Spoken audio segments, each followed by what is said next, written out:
risk. And that's the reason why, until now, we have not experienced volatile situations that would really detract the entire project.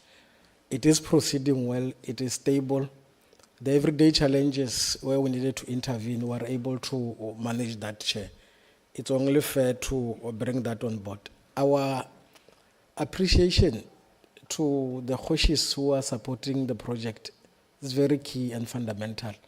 And we normally give feedback from an oversight point of view when we deal with the work.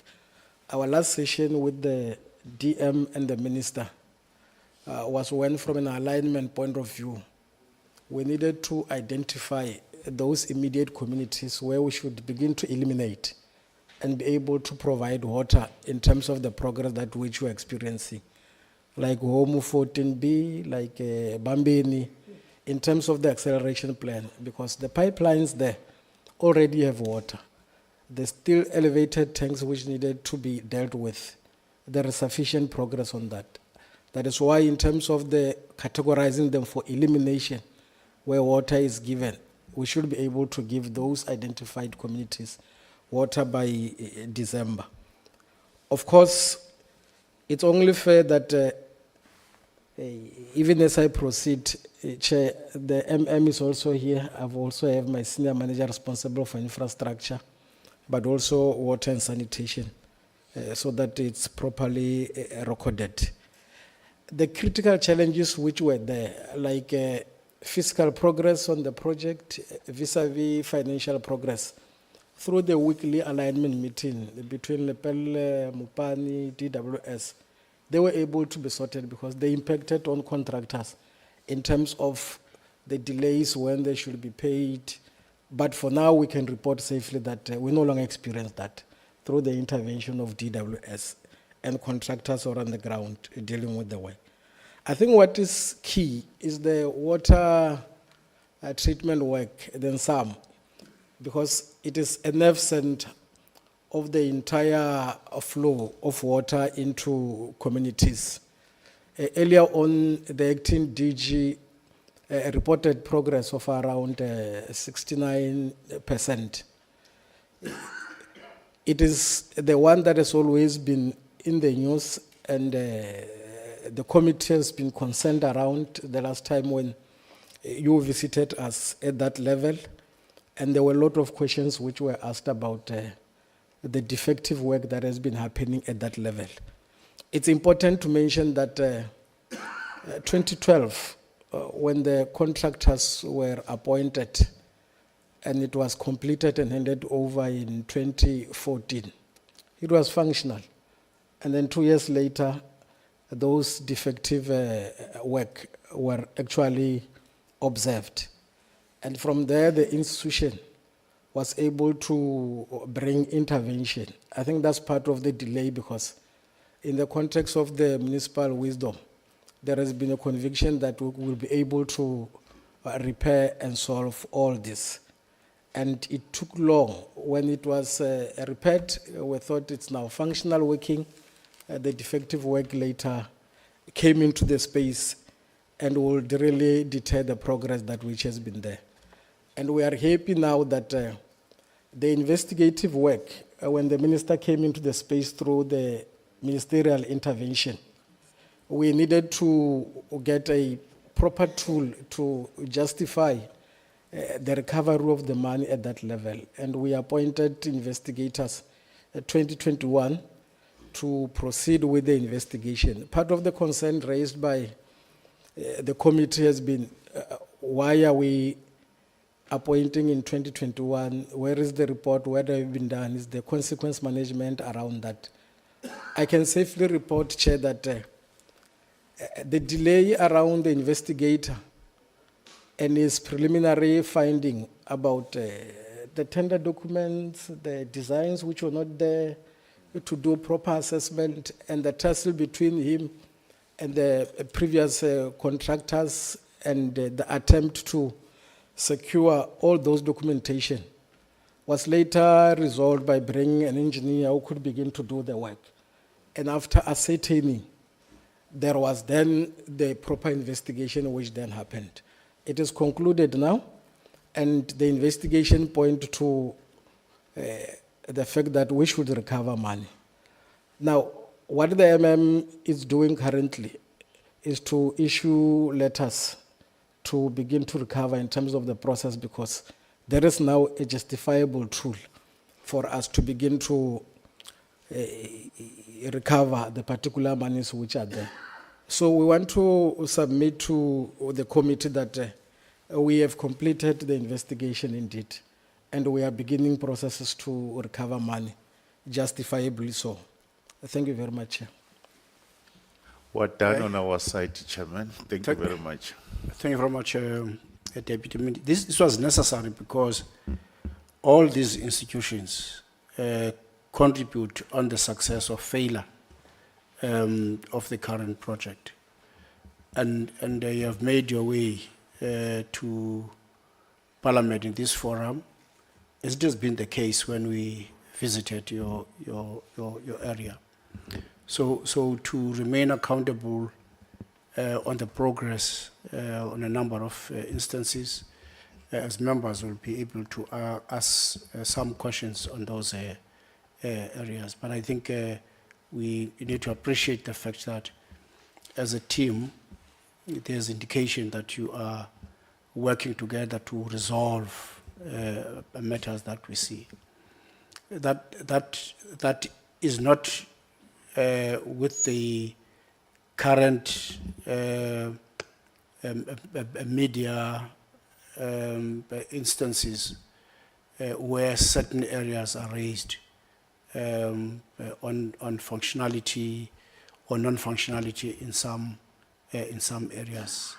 Nevertheless, I will allow the SIU to give us their presentation. Over to him, Mhlagas. Thank you, Honorable Chair and Honorable Member, DM, Mayor of Mopani, and the Chair of the Lepelle Board, and all the colleagues present. Thanks for the opportunity, Chair, to come and present. But to start with, I just need to put up an apology, like we indicated, that Advocate Mutibi is not present.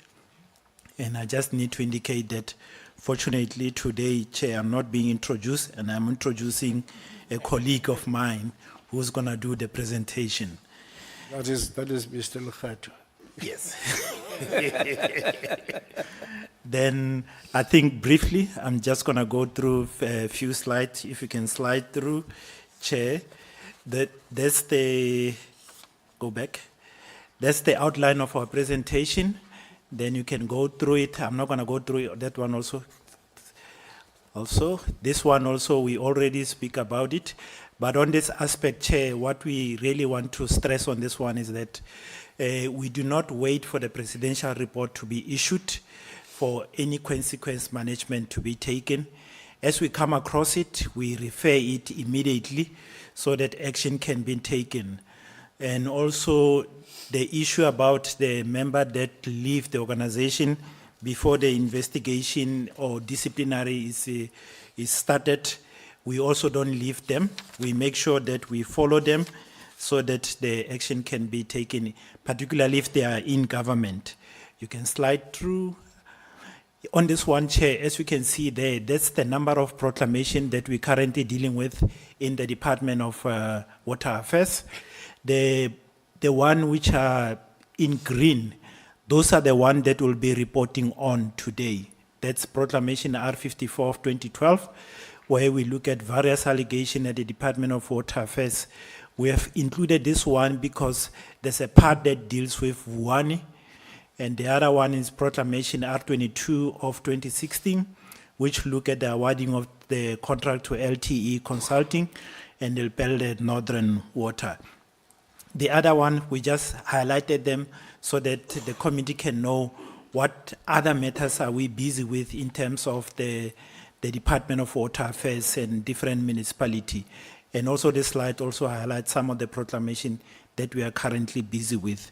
Without wasting any time, Chair, I'll just allow my colleagues to go through the presentation so that you can give a briefing on the progress of the investigation. Thank you. Thank you, Mr. Legeto. Morning, everybody. All protocols observed.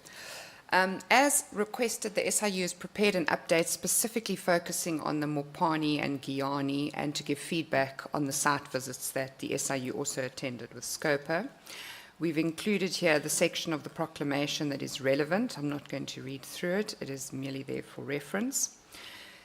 Just by way of background, we've set out all the events that led up to the contracts that were awarded to LTE, in particular in August of 2014, where there was an imbizo held by the former Minister of Water and Sanitation to address the challenges in Giyani.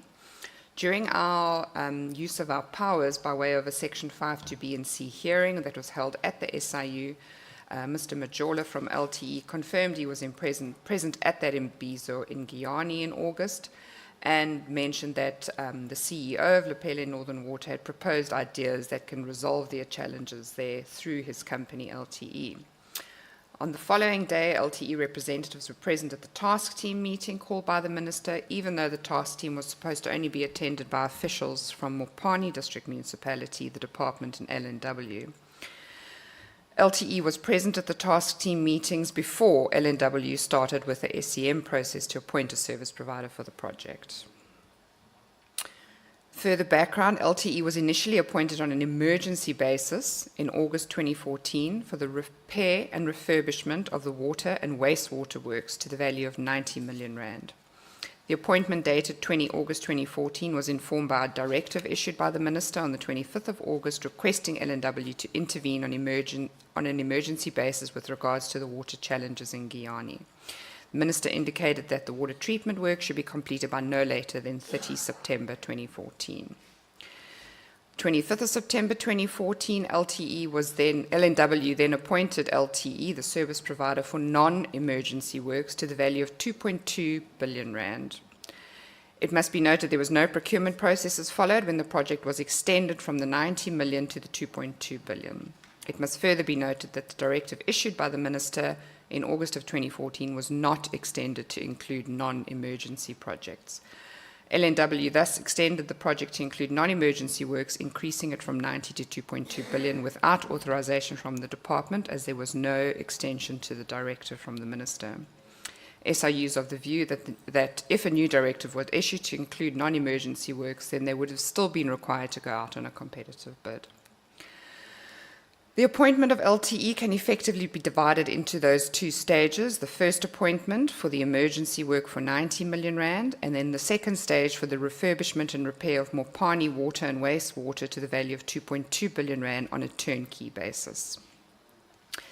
The allegations came to the SIU by way of a whistleblower report, and these allegations were to the effect that there was reason to believe that the award made to LTE was without any competitive bidding or SEM process having been followed, and that LTE is a professional services engineering firm which rendered consultancy services to its clients and did not have the capacity or experience to execute or manage a turnkey project.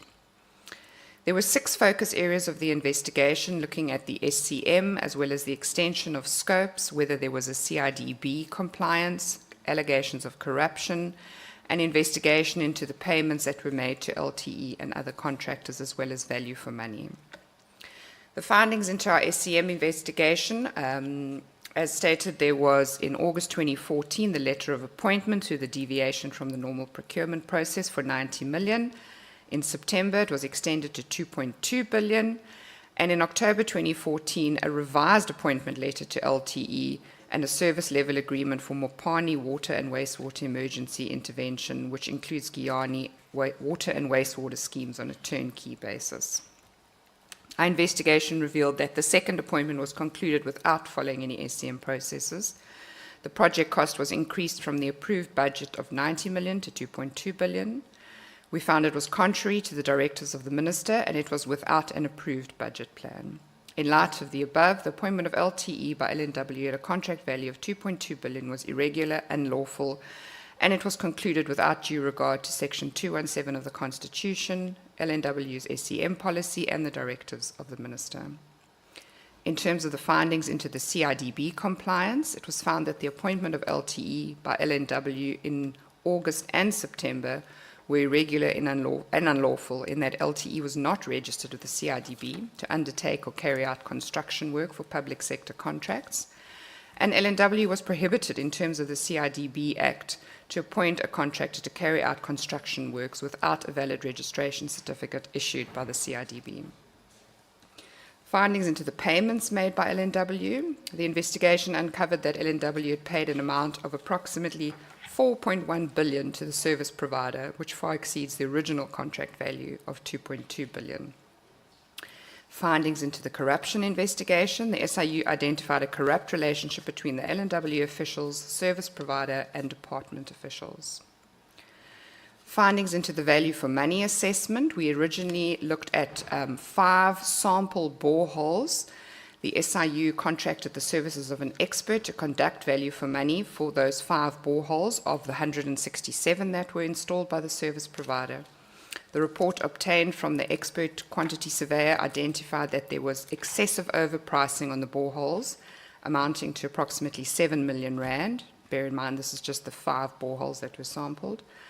And there were non-functional water purification plants, which had been 2.5 million had been paid for.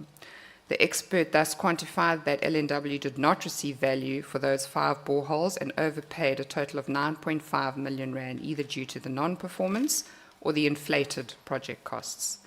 The findings submitted by the QS are tabled in the next slide, which sets out the location of the boreholes. The column on the right in the red indicates the difference between what was charged and what the correct estimated charge should have been by the QS. So, for example, on line 1 there, the actual cost there is 1.250 million. The estimated amount by the quantity surveyor was 1.1 million, and the variance there is 57,000. And so it goes down to bring it to a total of 7,048,712.35 at the bottom. That is regarded as being overpriced. Findings into the value for money assessment. Here, there was a broader assessment of value for money that had been provided in terms of the infrastructure at Mopani and Giyani. In respect of the infrastructure listed in the bullets below, the SIU also contracted the services of an expert to conduct this value for money exercise on work that was done by the service provider. They looked at the refurbishment of the existing water and water treatment works, the upgrading of electromechanical equipment at water pump stations, installation of pipelines, and the balance of the 167 boreholes. The expert found that the costs had been inflated by the service provider by approximately 893 million rand, excluding VAT, on the above work that had been reviewed. And the SIU has those 2 expert reports, which we will be using down the line in the litigation. Outcomes, this is where we get to the consequence management, which was one of the undertakings the SIU made to provide comprehensive feedback on when we did the site visits. There are 4 civil litigation cases that I'm going to outline here. The first one is the SIU's main application against LTE and Co. The investigation into the SCM was completed and we found the contracts were irregularly awarded, and as a result, we issued summons on the 26th of November 2018 in the High Court, Limpopo Division, Polokwane. The civil action is to have the contract to the value of 2.2 billion declared unconstitutional, invalid, and to have it set aside. The quantum of the contract and what was paid out has subsequently increased to 4.1 billion, and we've increased our litigation to recover that amount. The parties to the litigation are set out below there. Safe to say they include LNW, LTE Consulting, Cato Civil, South Zambezi Engineering, Mopani District Municipality, and the Department of Water and Sanitation. Continuing in respect of this first case, in May, Senior Counsel advised the SIU to file for an objection, which was served in 26th of May 2013. We then dispatched a letter to Senior Counsel, to the Deputy Judge President of the High Court in order to enroll the matter on the interlocutory motion roll. And in October 2023, the SIU applied for a hearing date and filed a directive compliance affidavit. Safe to say we wait to hear from the Acting Judge President of the Polokwane High Court in order to allocate a hearing date for this case. This matter was brought to court prior to the SIU's special tribunal being relaunched, hence it is in the ordinary High Court in Polokwane. The The second civil litigation case was one that was brought against the SIU. Mr. Lachodi and the former Lepelle Northern Water Board applied for an interdict against the SIU to prevent the unit from conducting further investigations.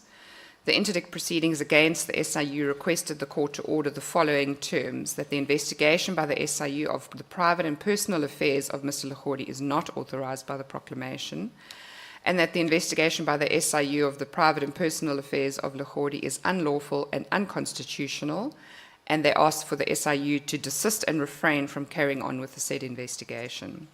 The former Lepelle Northern Water Board withdrew as a party to the proceedings, and Mr. Lachodi later abandoned the process as well, but we still had to defend this matter in court.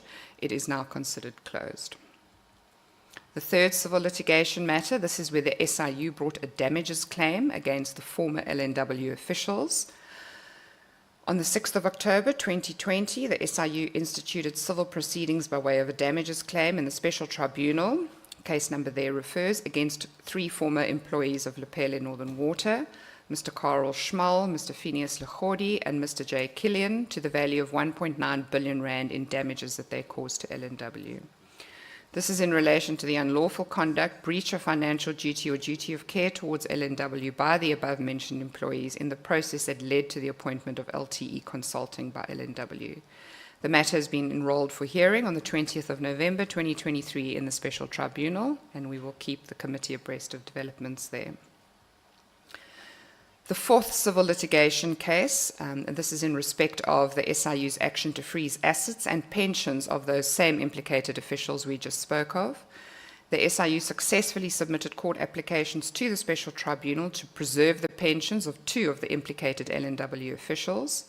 Mr. Lachodi's pension to the value of 2.4 million rand and 4 immovable properties just under 10 million rand have been frozen. And Mr. Schmal's pension, valued at 10 million rand, has also been frozen. Mr. Killian, we were unable to take action against, as he is out of the borders of South Africa and had resigned or retired quite some time ago as the former CFO at LNW, and had withdrawn his pension before we could freeze it. The above pensions and properties will remain frozen pending the outcome of the damages claim against the former officials in the Special Tribunal. The previous slide refers. Further on the consequence management, as Mr. Lekgetho mentioned, we don't wait for the presidential report. As soon as evidence supports any action, remedial action, consequence management, that is referred and immediately acted upon. We made a disciplinary referral in respect of the LNW CEO in February of 2018 for negligence and contravening the PFMA. Mr. Lachodi resigned before the disciplinary was held. We also made a referral in respect of the manager planning, GIS at LNW, that is Mr. Schmal, in September of 2018 for collusion, fraud and forgery. His hearing was held in November 2020, quite some time later, and he was dismissed in December of 22. Further criminal outcomes were that we made referrals to the NPA in terms of the former CEO for contravening the PFMA, as well as against the manager planning for collusion, fraud and forgery. The SIU has been working closely and in collaboration with the Specialized Commercial Crime Unit to accelerate the prosecution of all matters that has been referred to the NPA in respect of these investigations. We are informed the criminal prosecution has been prioritized into 2 stages and significant progress has been made. We also referred evidence to the Construction and Industry Development Board, pointing towards contraventions of their act in December 2017, and we were advised that they are following up on our recommendation. The investigation has been concluded and the final presidential report is being finalized for submission to the presidency. We now get to the oversight visits, where the SIU attended with the Standing Committee in March of 23. We visited the following sites and projects there: the Nandoni Dam, Pikawani Canal, and Giyani Wastewater Treatment Works in Tomo Village. The following villages form part of the works where one service provider was appointed, and they are listed there. On conclusion of the 3-day oversight visit, the SIU undertook to provide feedback on the following deliverables: the finalization of the presidential report in respect of Giyani, status of consequence management arising from the findings of the SIU, and a new motivation for a proclamation in respect of allegations at the Mopani reticulation projects which were brought to our attention during the site visit. Feedback on our undertakings, the presidential report, it's at its final stages of being reviewed and then will be submitted to the President. As explained, it is not in any way delaying any consequence management taking place, as has already been reported and is summarised here below. The status on consequence management, we've given a detailed update there. As said, these actions are not reliant on conclusion of the presidential report, which is to serve the President with what has already been done in respect of consequence management and the status thereon. To summarise the SIU's outcomes on consequence management that has taken place already, 2 civil cases launched in the High Court for 4.1 billion and the Special Tribunal 1.9 billion. 2 orders from the Special Tribunal freezing 2 pensions and 4 properties. 2 implicated officials no longer in the employ of LNW, 1 resigned, 1 dismissed. Criminal and CIDB referrals done, and the SIU working with the SCCU task team to accelerate those prosecutions. The third undertaking was that the SIU would look into a request to motivate for a proclamation into allegations at the Mopani reticulation projects. It was discovered during the oversight visit that 37 water reticulation projects in Mopani were allocated to 1 service provider, and about 2 years later, the villagers still do not have water. We are collecting the relevant information to support those allegations that were brought to our attention in order for us to determine whether we should draft for a motivation for a proclamation, as those allegations do not fall within the scope of our current proclamation. These are some of the observations that the team made during the oversight visits to Giyani.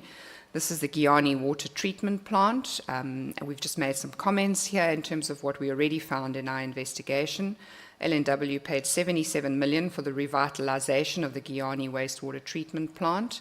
It was constructed in October 2014 and worked for only 4 months.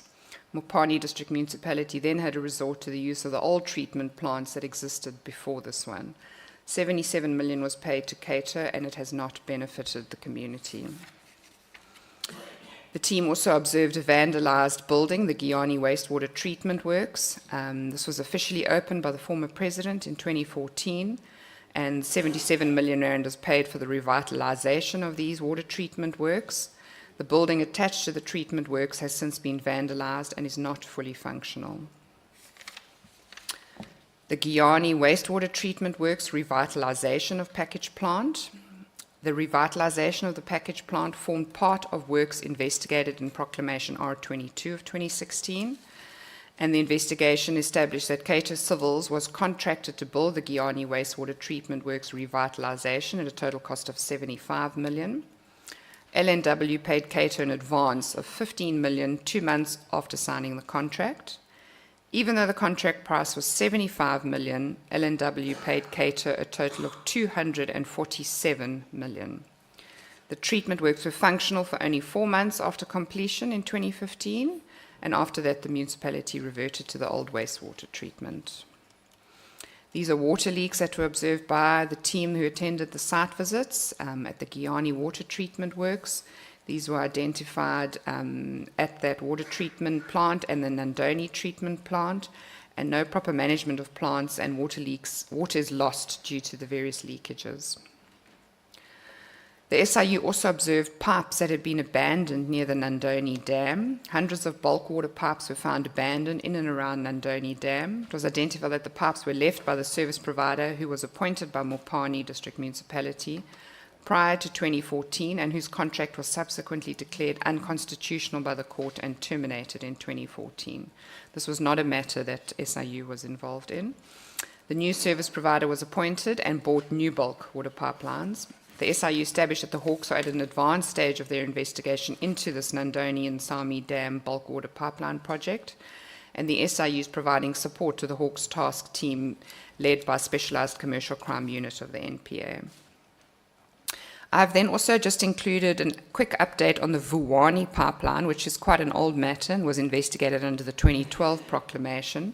I'm only going to touch on the updated matters that are relevant, And there are two live matters in respect of this one here, and that is the disciplinary against the former DDG at the water trading entity, Ms. Mate, where she was found not guilty in respect of the evidence referred against her here. The SIU has assisted the DWS, and there is a review application that has been filed at the Labour Court. I understand that there is another pending process involving the same official that is also being taken on an appeal, and these two matters are being monitored by the SIU for progress. The other live matter here is the civil litigation, where the SIU has brought a damages claim to the value of 95 million rand, and that damages claim is brought against Ascol Construction, who was a service provider, and their director, Mr. Sikosana, Ms. Mate, and Mr. Mpho Mofokeng, the former CFO at DWS. There's an update on the civil litigation listed there. Safe to say that the current status is that in April of 2023, a costs order was made by the court against Ms. Mate, as she had defaulted on providing feedback on the civil litigation progress. The SIU filed an objection against the amendment that was filed by Ms. Mate, and that objection notice was served in May of 23. We have written to the Deputy Judge President and waiting for a trial hearing date, and have filed the necessary compliance affidavit as part of that application. So those are the two live matters that we are monitoring in respect of this Vuwani pipeline, which is long concluded and reported on to the President. The status of the project currently there is that during the litigation, it came to the SIU's attention that the department had embarked on steps that could be considered as amounting to repudiation of their obligations in terms of this contract. And this was done by the department to address the lack of service delivery on the ground and the failure of the Vuwani pipeline being operational and delivering water to the community. This specific service provider had the middle 10 kilometers of the 30-kilometer pipeline, and without that functioning, the other two service providers who did the 10 kilometers either side of that middle section, the pipeline was not functional. The SIU assisted the department with providing legal advice as to the correct way in which the contract should be terminated, and the department accepted advice and undertook to implement such. And that is the update from the SIU side. Thank you very much for the opportunity. No, thanks, Chair. Thanks, Gina, for the presentation. Chair, just to put context, there's somewhere where we say minister of the department. We just need to put context that it's a former minister of the Department of Water Affairs, and these are the issues that are covered during 2014. And also just to acknowledge the good working relationship with the department and the Lepelle Northern Water and the Mopani District Municipality in terms of our collaboration on this investigation. That's all from us. Thank you, Chair. Thank you very much, Mr. Lekhat and your team. Very extensive report based on the directive, and as well an appreciation of the involvement of your team while we were somewhat taking the total outlook of what is actually taking place with these schemes. The report has been very, very extensive, well contextualized, and which is an indication of how accountability should be pitched up between the agencies, the providers, the executive authorities, and those who are implementing agents overall into the projects that they are liable for. And the SIU report, which basically strays within the areas of ensuring that those who have been appointed to do work remain accountable up until that kind of work show value, the required outcomes are somewhat realized, and people enjoy the services. There's absolutely no loss in as far as that operational expectation is concerned. So thank you very much for those reports. Must take note that on the 22nd, which is next week, we are to be receiving a scale of reports from a number of agencies which are as well involved with these kinds of projects as law enforcement, who are going to extensively be collaborating the work which is done by the SIU, and we're to await that kind of a report next week as well, because there are a number of referrals which have been somewhat cited for consideration by such agencies. I think we really need to appreciate that kind of colleagues. That is the scale of work. You were there, and you experienced the sunny weather in the area, got on the ground, got into those villages, in the pipeline, as it is somewhat envisaged, and there are areas that you enjoyed and the areas that you didn't enjoy. So it's up to you to, if you have questions, comments, you're more than welcome. So I'll give over to you, Honorable Bucas. Thank you, Chair, and thank you to the Deputy Minister, SIU, and the Mayor and the team for the presentations. Chair, I'm maybe I don't understand, but there is somewhere, somehow improvements, but it's difficult for me personally to bring it together. But Chair, I will start with the input of the Deputy Minister, and with a specific focus on the fact that communities are not happy with government for not fulfilling the commitments, especially in Vembe. Now, Honorable Chair, I think sometimes we as government, especially we as government, are scoring our own goals. Because when we visit there, there was a lot of issues raised by the communities. And I think if we as government don't communicate with communities, that's where the problem started. So I will ask the municipality, or maybe just the board, I don't know. When was the last engagement with the community? And what mode of info or of communication are you using to engage the community, to bring them up to date on what is really happening? What is the status of the project? What is the mode of engagement, and how are you engaging them? And are you even engaged with them? And the establishment of the new board chair, when was it?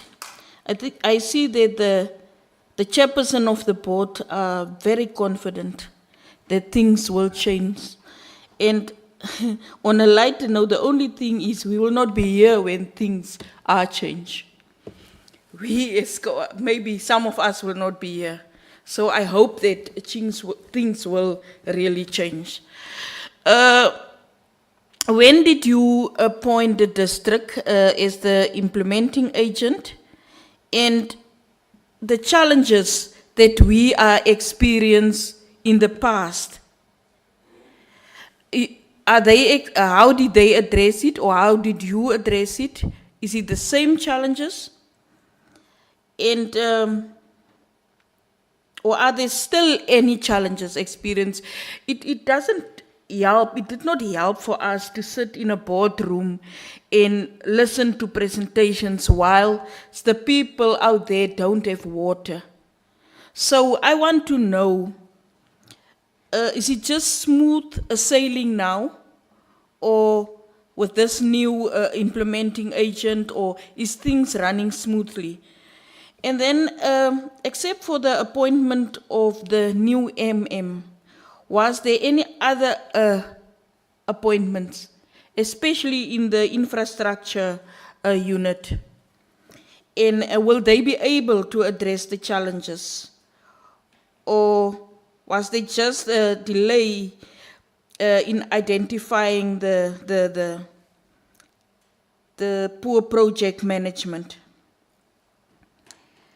Chair, the reason why I was saying I don't understand on page 9, and maybe because I'm not familiar with the area, but on page 9, there was that graphic, like the red and the green. For me, it was blue, but you say it's green, so maybe the red and the blue or the green. But it means for me what that graph was saying, that Giyani still don't have clean water. Maybe I'm confused, but you will be able to explain to me. And then you also said that the project is at a 99.8%. I believe, Chair, when we were there, the project was also on 99.8.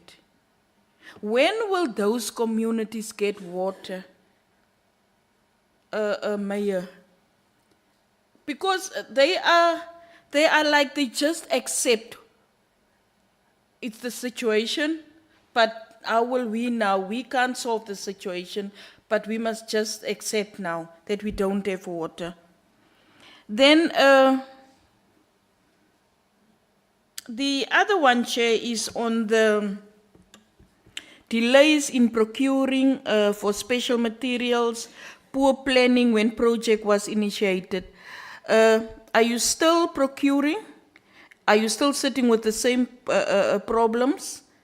And did you address, or did you rewrite the planning for the project? Is there something else, or is it just no, like now we will just, like when I built my own house, nou die pleister was nou nie lekker hier gewees nie. Ek moet nou net meer cement gebruik om toe pleister. So is it just like, or did you really have a look into the planning of the project and see how you can address it? Then on the mayor's this thing.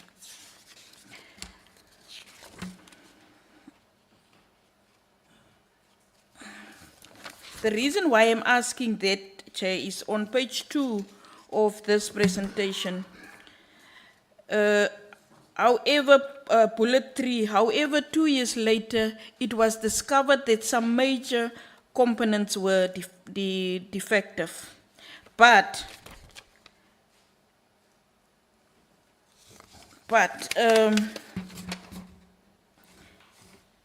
I don't see page numbers.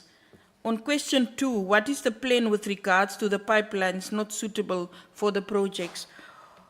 On bullet 3, this resulted in them being discontinued. Please explain to me, Honorable Mayor, however, it must be noted that the same pipes are being used by LNV in the pipeline that conveys from Malumule to Giyani. Like I said, maybe I don't understand the thing. And the reason why I was asking on the communication or the engagement with the communities, if we look at the boreholes, one of the reasons was that the community are stealing some things and so on. But if we educate the community, they know that they will benefit from those boreholes. But now they also steal those boreholes. So it's part of communication. How are we dealing with that?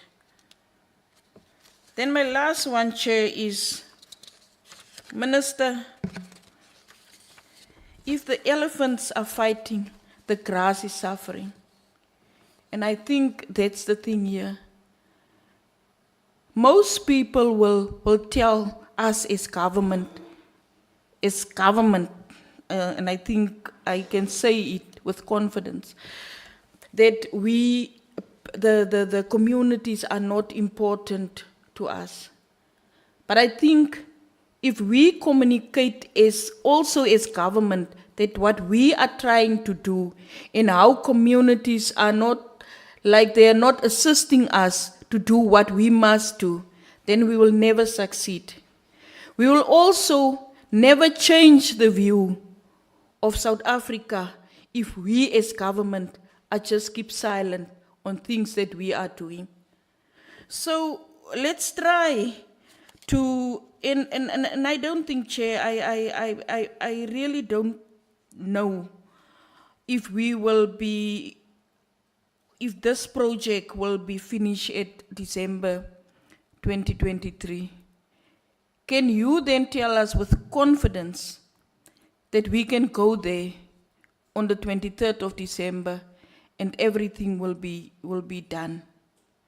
And I don't think it's you as Deputy Minister, it's the implementers who is doing these things to us.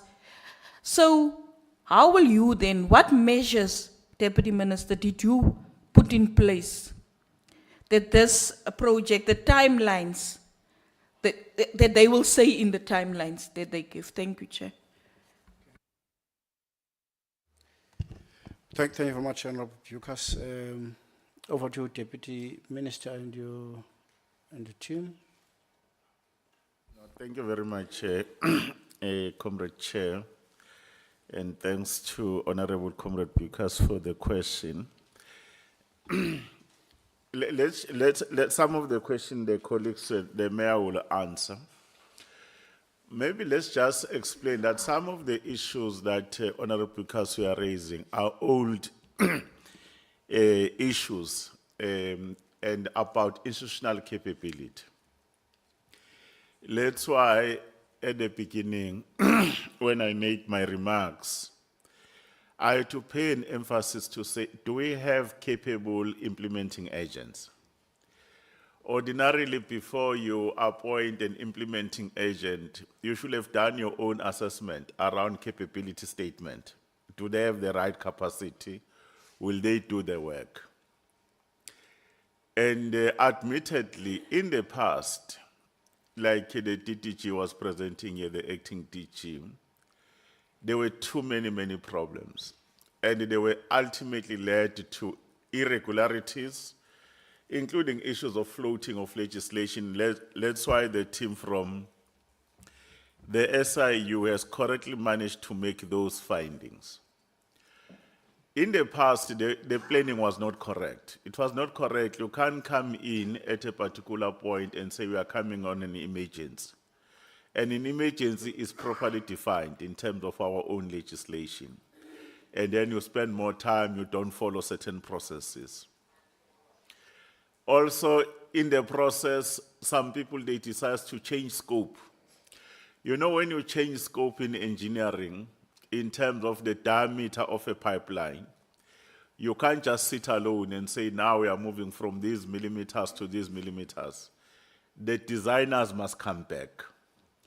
And it might affect you also other permits. For an example, it might affect your EIA, because the laying of the pipe, the issues of the servitudes. It might even affect your water use authorization, what we call it, the ROD that it's been made. It changes everything. That's how they lost time, because of poor planning and poor capacity. Then there were issues around contract management, you name them, but there were also issues where the ground was not properly prepared. You know, you can't come in.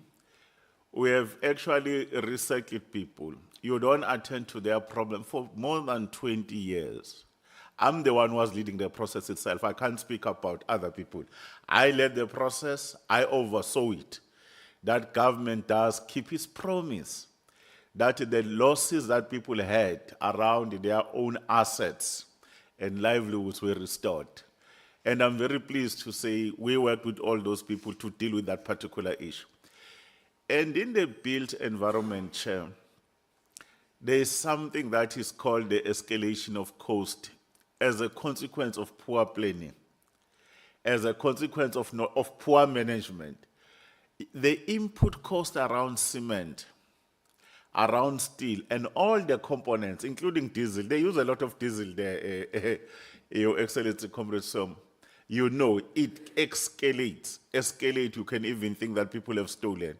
But then there are issues that the SIU is correct. When Minister Mkhune and ourselves, we came in, President made us as a standalone department. We were to get this project back on track. One of the biggest issues was to deal with legacy issues. One of the legacy issues was to deal with the question of those communities. You know, one thing that was happening about certain delays, for an example, I don't know who were the planners who were planning badly. You can't put a pipe on someone's land. We have not negotiated the issues of servitudes. Remember these readiness documents. Before you implement, you sort out the EIA, you sort out the servitudes, you sort out everything. The ground is prepared, then you can move. You know, while you are doing a pipe, and then you are moving to another village, the chief will come and say, but yeah, you never asked for servitude here. Let's discuss servitude. And we are in the middle of nowhere. You can't stop the project. And it comes at a premium. That's what has happened. And then we're to negotiate at our levels as a mayor and all of us there, we led that particular process. Then when we have sorted those issues, they say, but these communities, why do you think that they must allow the water to pass when they don't have one? A genuine concern. And the provision has not been made. Now you must make a financial provision. Even when you do your engineering work or laying off the pipe, now you need to put the T-junction so that people can connect. Those are the things we faced. What did we do? We created a stakeholder forum. A stakeholder forum on both sides, both in Vembe and also in Mopane. And ultimately, I was assigned to work with them to support them on behalf of the minister. But in Mopane, there's a structure where the executive mayor himself chairs this thing. It includes business people, it includes community leaders, even the beneficiaries on the ground. It has improved communication. Personally, the minister has sent me to that province. I'm also deployed from my organization where I'm a pastor there. I've traveled every corner of that province doing what we call it water engagements, where you call all councillors and everybody, and we've done them more than twice in Mopane, everywhere. We communicate. Because there was a time when we made the decision that we will complete the pipe at the end of March, and we said the water will be flowing. We took President there. At the end of the March, Comrade Somo, the water was not running out when you arrived. But they were doing pressure testing. But 5 days later, we met the deadline. And in engineering, there's something called practical completion and the final completion. Practical completion, you've done the work, is complete, but you test the system in terms of any mistakes, what do you call it, some, what can I call them, some faulty issues. And to put a water pipeline, Chair, is a most sensitive thing. Because when you put it, the laying, the bedding of the pipe, a small angle, just a small angle diversion, that pipe can burst, it can leak. That's why when our teams were there on the ground, you could see, they went through this. They had to do the wet testing. In other words, wet testing, you put water there, you check. So that even when you started to clamp and close, by the time you seal it, you know that there's not going to be a problem. The other point where Rismate showed you, he showed you a point where you were supposed to cross a river. To cross a river is not a simple exercise. One of the problems why in the Ntsami water treatment work, where you went there, where you saw that that thing was cracking, you could see, Your Excellency, Comrade Som, that thing is inside the water. And how you build inside the water in terms of geotechnical assessment is very, very difficult. Those engineers who are doing the work that the mayor speaks to, they should actually have understood that in terms of structural engineering, they should have been building something like building a refinery in a sea, because it was going to collapse anyway. And these are some of the things that they go through them. And it's not an easy skill. When an organization doesn't have capacity, it appoints people that are not actually capable, and there's no proper monitoring. It's a problem. Those are some of the issues, Honorable Bukas, that we can say they were there, but were very, very close in terms of management. But what we have done, below the level where there are ministers, deputy ministers, and mayors and the MEC, there's a technical level that the DTG is speaking about. On weekly basis, like the mayor said, they meet, oversee the work. One of the things that we made a mistake, we should have insisted that the team, so that we can see that there is improvement, finish a village at a particular point. You know, when you do these things simultaneously like this, you can't see that there is progress. In the revised plan that you put here, there are those villages that are 14 that have been prioritized. We have said those villages, they will have water by the end of December.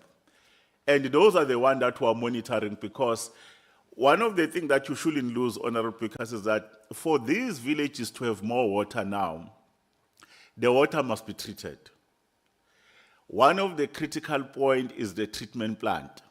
That treatment plant in Tsami, our department through the construction unit, that is a contractor for Lipele, they are trying to optimize it. It's not treating the water to an optimal level in terms of the current volumes. And the DTG was saying that we're increasing that. Therefore, that's why we're very confident that we should be able to do those 27 villages by next year, by March next year, because those are 27. But there are those that are a priority area right now. And I will ask my team that they will ensure that for your records, they are able to start to share with you to say which are these villages. Then you can be able to go there and see. But as a department, we're very content. The number of these contractors that are on the ground that are doing reticulation, some of them, they were actually moving at a high speed, the very fastest pace. And that's why certain villages are starting to have water now. But there were others that were very slow. Those that were slow, we said, no, let's ensure that we put an acceleration plan. And the DTG and the teams, they've done that with the MM.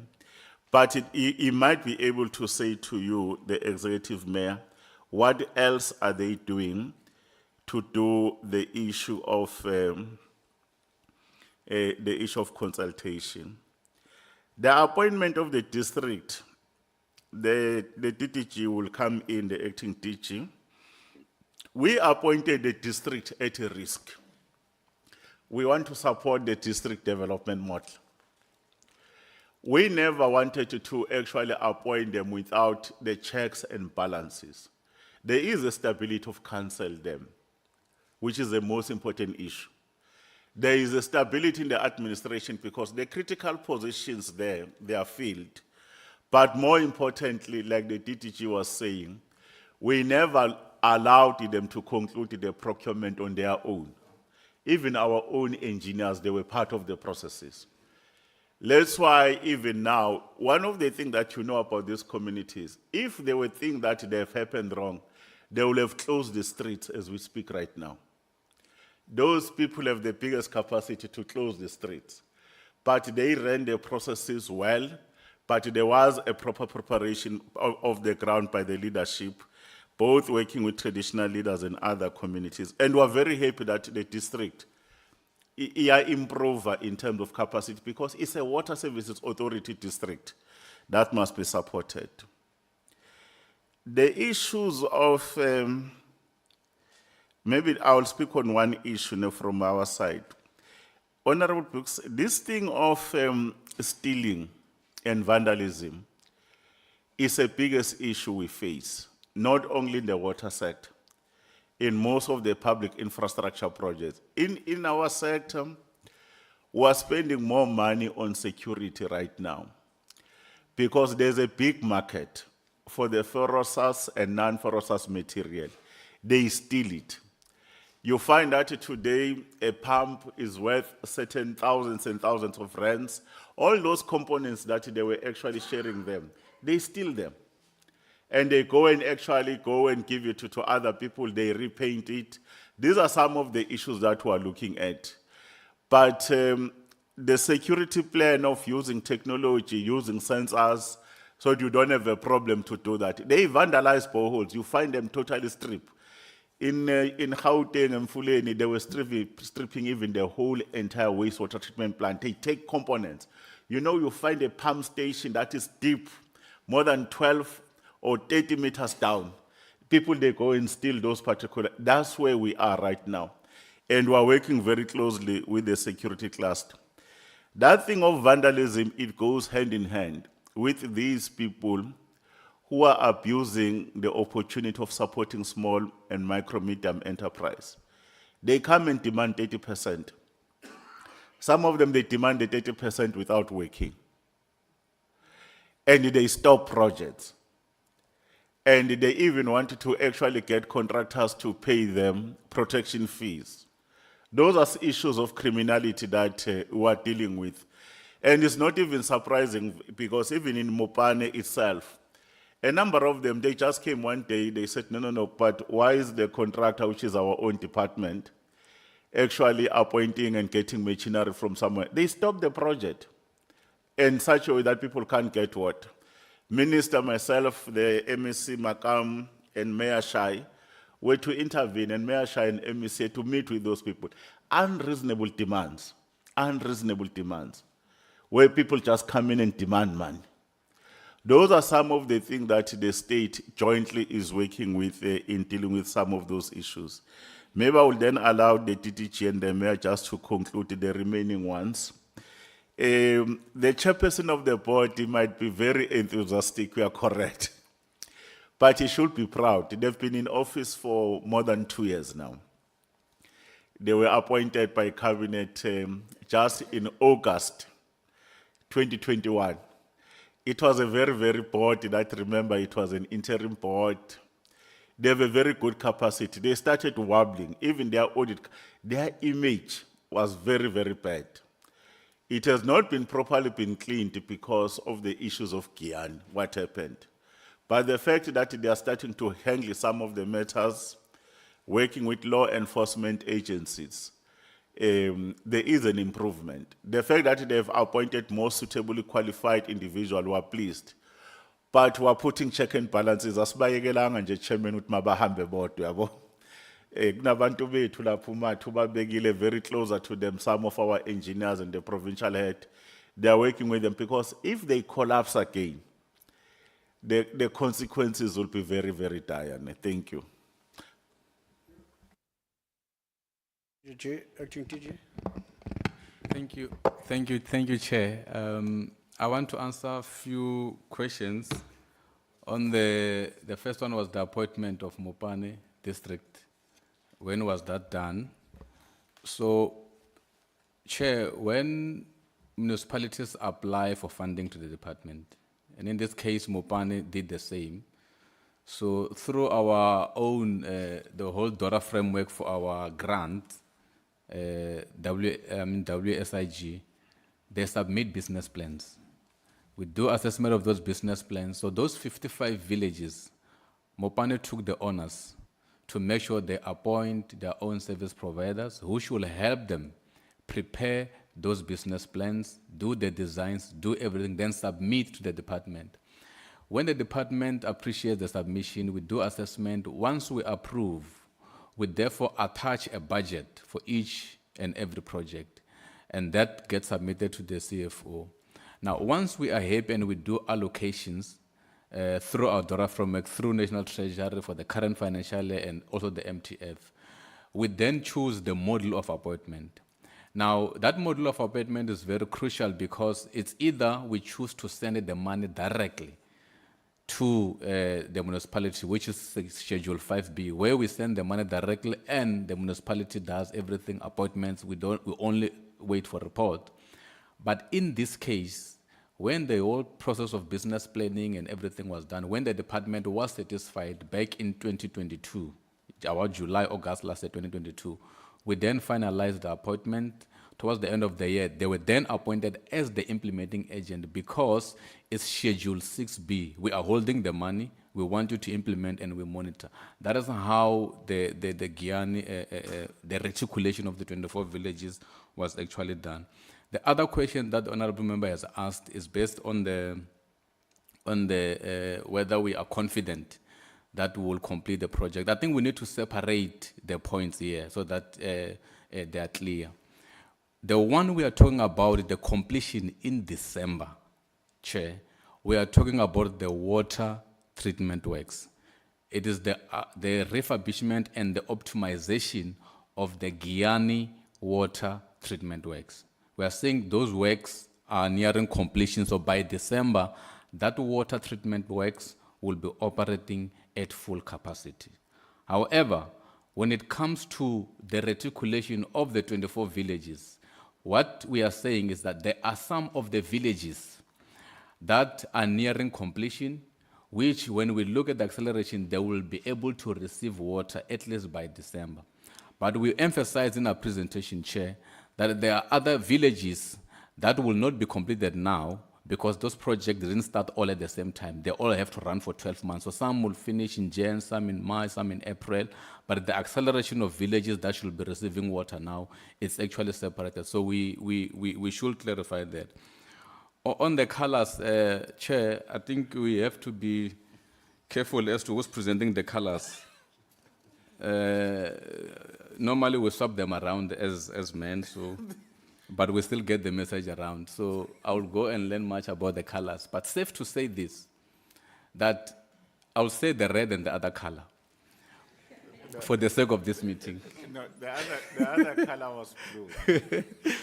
So Chair, That's why she's. they will And I agree, Chair, even when I was young in the lab, I would be assisted by ladies. I'm not surprised she had to spot that one very early. Because even the dress is very colorful. She sees all the colors. Thank you. But Chair, the red color there is the raw water pipeline. That is the pipeline that is taking untreated water from the dam to the canal. So that's the one that should augment more additional water to Giyani. That water must now end in the Giyani water treatment works. That needs to be cleaned and supply the 55 villages. That is the separation. Now the other color. The other color does not leave Nandoni Dam. The other color leaves Nandoni water treatment works. So Nandoni water treatment works is the 60 megaliters treatment works. That is supplying the bulk of Vembe district. Now the upgrade, what we're doing now is to take it from 60 megaliters a day to 120 megaliters a day to supply the bigger areas of Bembe, even the surrounding communities around Bembe, as well as Collins Chaban. So that pipe runs from the Nandoni water treatment work. It doesn't end in Giyani. It ends somewhere before Giyani because it supplies portions of areas under Collins Chaban, which is under Bembe district. That is the separation of the red and the other color. The other question on the treatment works, I've covered that. I think the other questions, DM, are basically going to be answered by the EM. Thank you.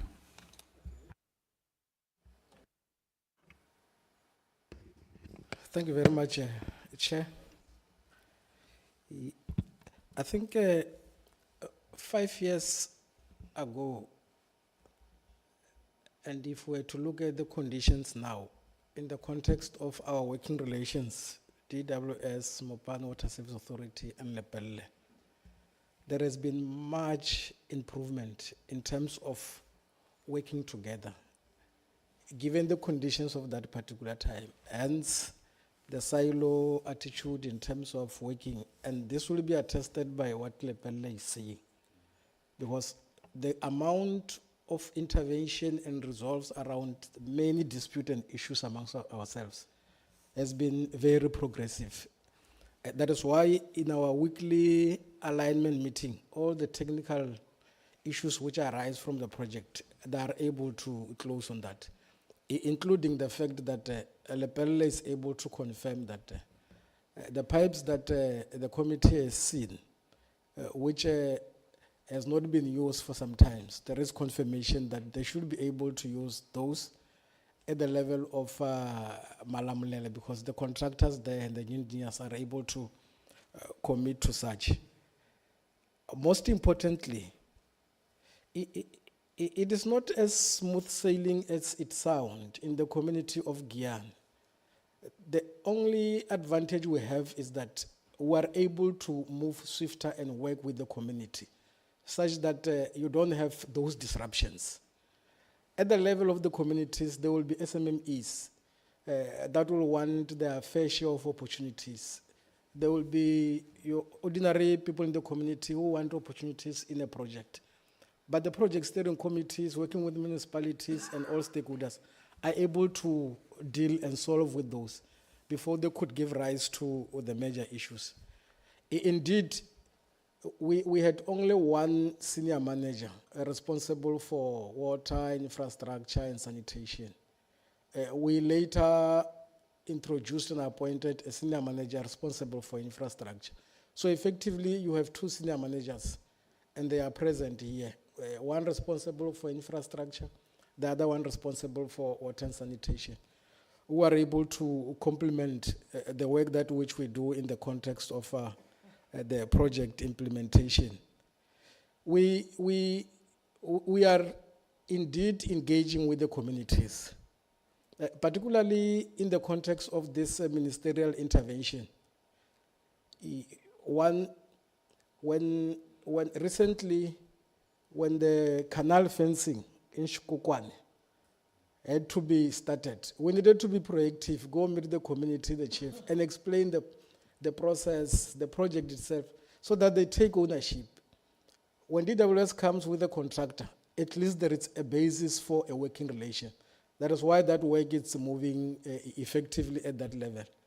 When we hold our councils, like we had one on the 31st of October, where we receive progress report on all projects and everything else, we deploy members of the mayoral committee, including myself, to the local radio station.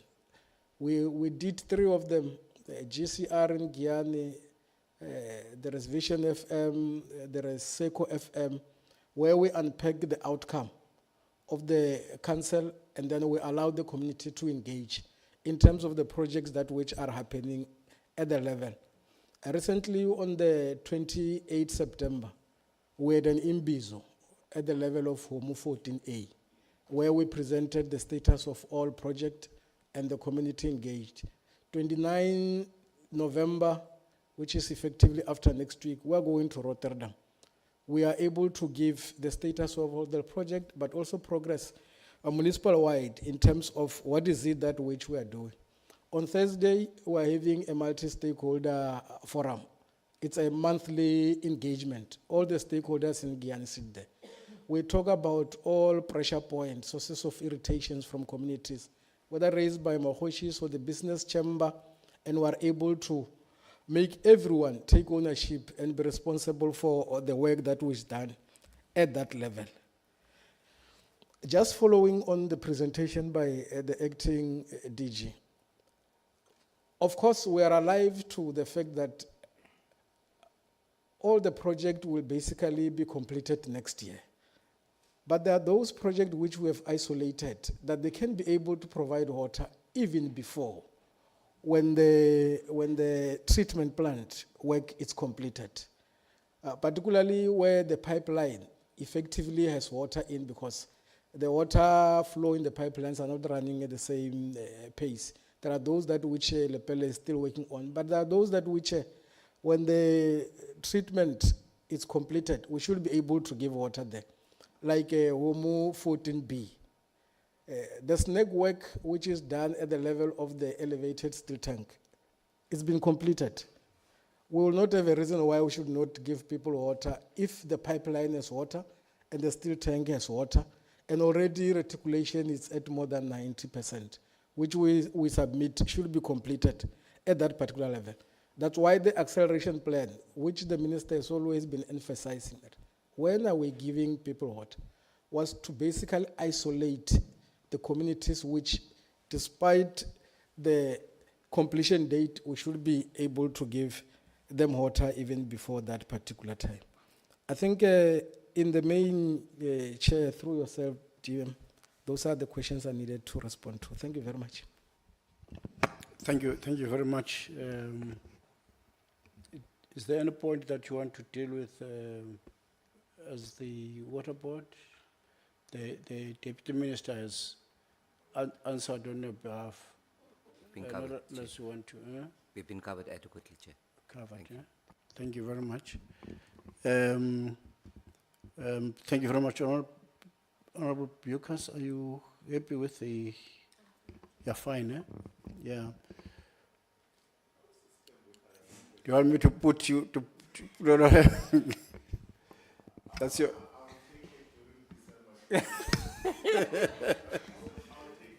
That's your home area. No, thank you, Chair. And good morning, DM and the team, Executive Mayor, and everybody else. I think today the engagement is far much better than the last time when we were there. I think there's progress. When we were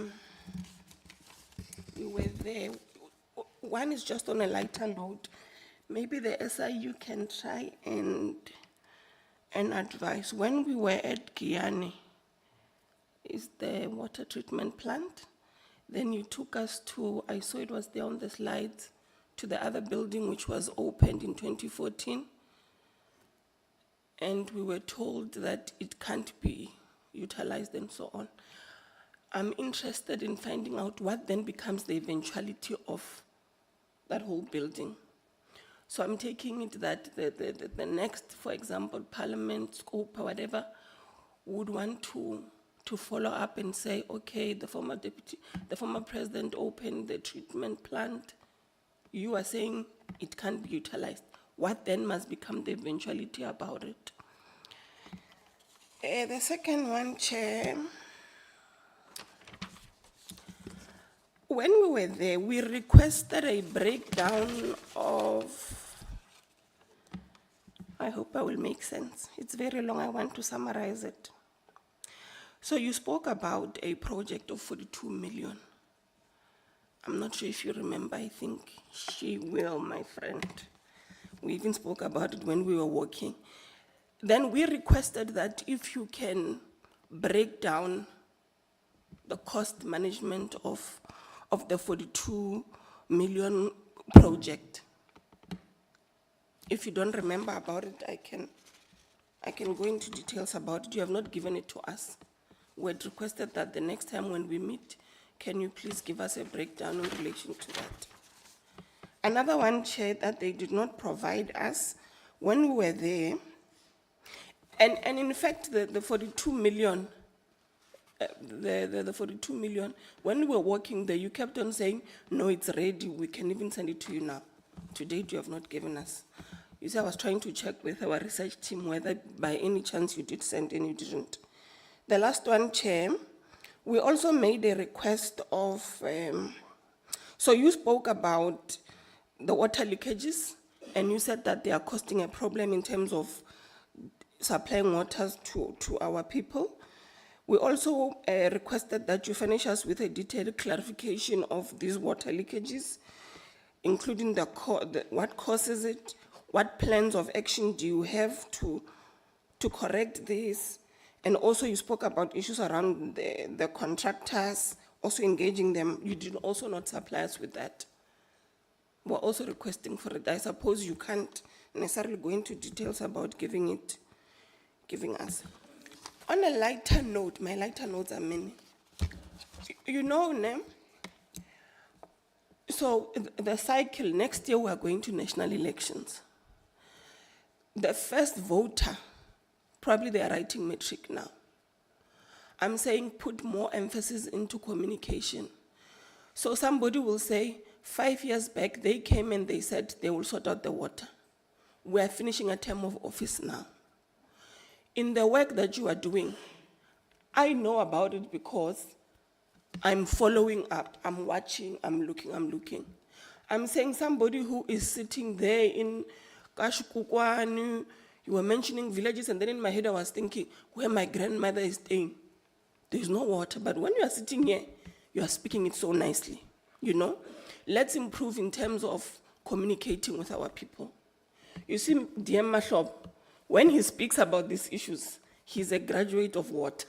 He can be smooth in conversation, but the reality is that tangible, on the ground, I don't think we're doing enough in terms of communicating with our people. In fact, to a West state where even when you say you are doing these community engagements, you are doing them in a particular NGO. You know what I'm saying? Ne?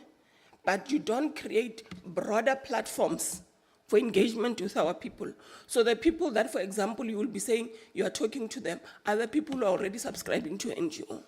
The broader community at large is not necessarily engaged, and it does not look good. Our people don't necessarily have water. It's a reality. And let's find lasting and quicker solutions to it. Thank you, Chair. I think the last area is she's coming from that area. She would know more about what she's talking about. She ended up on a passion note, something which we should appreciate and probably find way to respond. We can respond here, but her emphasis is there, where things ought to somewhat happened.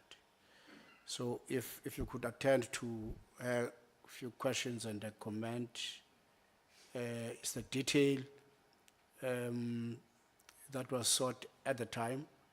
If you have it, please furnish us with that information. We can use the same system to provide that kind of information because we need it. We have to compile our own report based on what we have seen at that stage. DM? No, thanks. Let's thank DM Comrade Tembi. I also have a family in Mopane. It's not even a family. They follow each other with my mom. I was telling Comrade Mayor here, that village of Mninginis is an important village to me. Yeah, because it's closer to the river. I don't want to go and see Umamkulu leadership and being told that, hey, she's very old now, more than 80. She can't walk a long distance. These are the lived experiences. And we must admit that the progress made over quite a number of years and wrongdoings that have happened, we're all not impressed. But our attitude with Minister Mkhunu and DM Shabalala is that we're a successor in law. We take assets and liabilities. Now it's our problem. And in our problem, we are very confident, we are making progress, but there are communities that still don't have water, admittedly. That's why the intermittent supply in terms of tankering, in terms of reviving of the boreholes, it's an important issue that she's talking about. And we will expand the communication because communication, some of us were always there. We even go beyond our organization. We interact directly with communities. You know, on the weekend, I had a travel out. I go somewhere, and then ultimately I'm not introduced in my other title because they saw running into someone's house. Now someone says he's going with the Deputy Minister of Sanitation. And these are the things that there are certain conditions we need to. But we do take the point, and I hope Comrade Pule, the mayor, will also do. We need to do more. We must agree. The issue of the treatment plant, I know the SIU asked them the question, but from our side, that it's a pump warehouse, it's a pump station.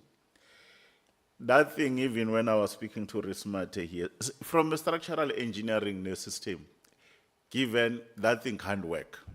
It can't work. You know, if you're going to do it from scratch, remember, it's on the base of a reef. Even how you actually do the foundation, putting a lot of cement, the steel, you raise it. It's like you're doing a refinery in a sea, or you're building a bridge across the reef. That's how engineering is involved. Our attitude and the decision we took as a ministry is that there is a current treatment plant there. Firstly, it's operating under capacity. Remember the other one existing. It was done many, many years by Abubab Matukane, that one. We are trying to optimize it. It's a first stage. Optimize the one that is there so that it can treat more water. Because there is no problem of water now. The water has arrived. But there's a problem of supply. Then the other thing that the team is doing, Chair, is the issue of expanding the plant. In other words, you can't go back to the river, the Honorable Sawyer, to build another one. There's a lot of land. They need to build a proper one. That's what they needed to do. But in the other areas, that's why Rismate says it must be increased by additional 10 megaliters. Remember, it's a 30 megaliter plant, but it's actually been treating less than 30 right now. That's what we optimize, and that's how the first villages will benefit. And already this is done by us internally as a department, as a construction unit. But the implementing agent remains Lipel, but it's us, our own engineers. And they will increase it to 40 megaliters, so that at least in a period of another 24 months, we'll have more additional capacity, so that more of these villages share. Other than that issue of the treatment plant in Nandoni, remember the treatment plant in Nandoni were behind schedule, but the ministers pushed the plans and all these others, including the funding for planning. It still has to be moved from 60 megaliters to 120.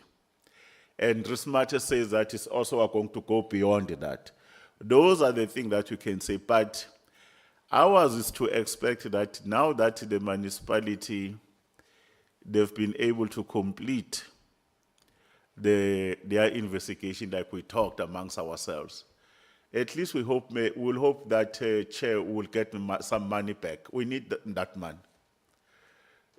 So that at least we can have more money to actually build more treatment plants. But probably at a particular point, I don't know their recommendation. I hope those contractors, they will actually be dealt with by the CIDP or National Treasury around doing business, including the engineers, those consultants, you know, the PSPs, the consultants. If really you give a wrong designs, you don't do proper design for those particular conditions in terms of geotechnical assessment, they should be able to be taken to task, really, because if the designs were wrong and the conditions were not met and you have something that is fault, there is a liability in terms of being a professional. The others, Chair, will have to give the reports because we never presented them here. And my view, acting teacher, you can guide, but you can do them in writing very quickly. And it's our apology if it's an omission in our presentation. Yeah, but let me hear him just in a minute or two clarify that, but let's give it as an address. Thanks. Okay. Thank you, Chair. I think what the honorable member is asking, it's the 42 million project, is the water treatment works, as the Giyani Water treatment works. We spoke to it during the presentation. The only thing that we could not mention is the budget. So we have the additional slides shared that indicates the whole planning cost, what has been changed, what actually was costed for that project. It's about 42.3 million. So we'll finish that information. Thank you, Chair. And then on the leaks on the system, I think Mopane would be talking about those issues. Thank you. The ball is with you, Mopane.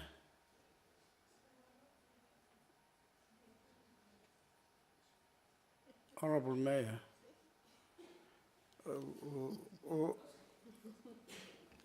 Yani Tengisa. I don't know whether Corporate Mayor does have his non-revenue water, because the non-revenue water, Chair, you know, it has two components.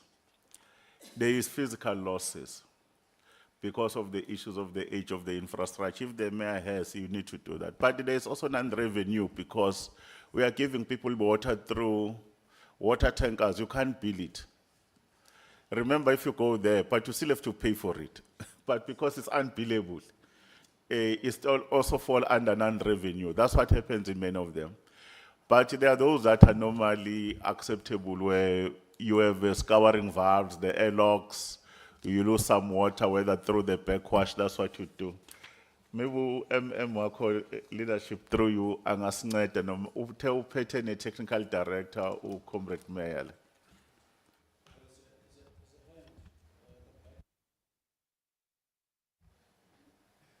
Yeah, it's my team. I think it's coming to my rescue.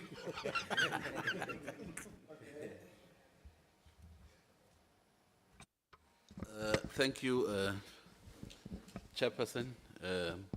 Allow me to sustain protocol as observed. And I want to respond to the issue of the leaks as has been raised. Let me indicate to this House that the leaks are part of the scope of work on the refurbishment. And the current contractor that is working is busy working on them.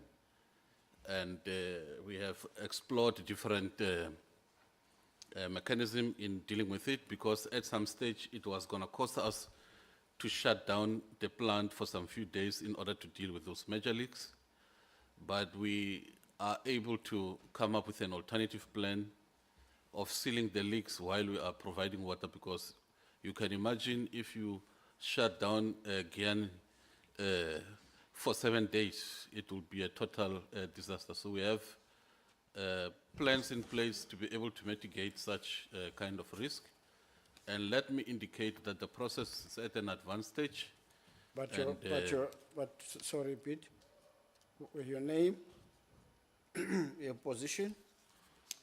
Oh, sorry. The question was relating to non-submission of that information. So you are giving us the information without having submitted the information. So what the Deputy Minister was referring to, that whatever that has not been furnished, the apology has been forwarded, that you'll be afforded time to ensure that that information is availed without getting into that kind of a We can confirm, Chair. Yes, Roba ngoku. Sizoyiletha i-water balance ngoba kaphenduli le question yabo. Ngiyambona system bungibhekile la. We'll give a proper water balance of that municipality in all the components, what comes in, what gets lost, what arrives at people, what gets built and not built. Thank you, Chair. That's an outstanding information from Executive Mayor. And I'm Madin Rescue Chair. So the rescue team, let me just rescue you on this kind of a situation. No, fine.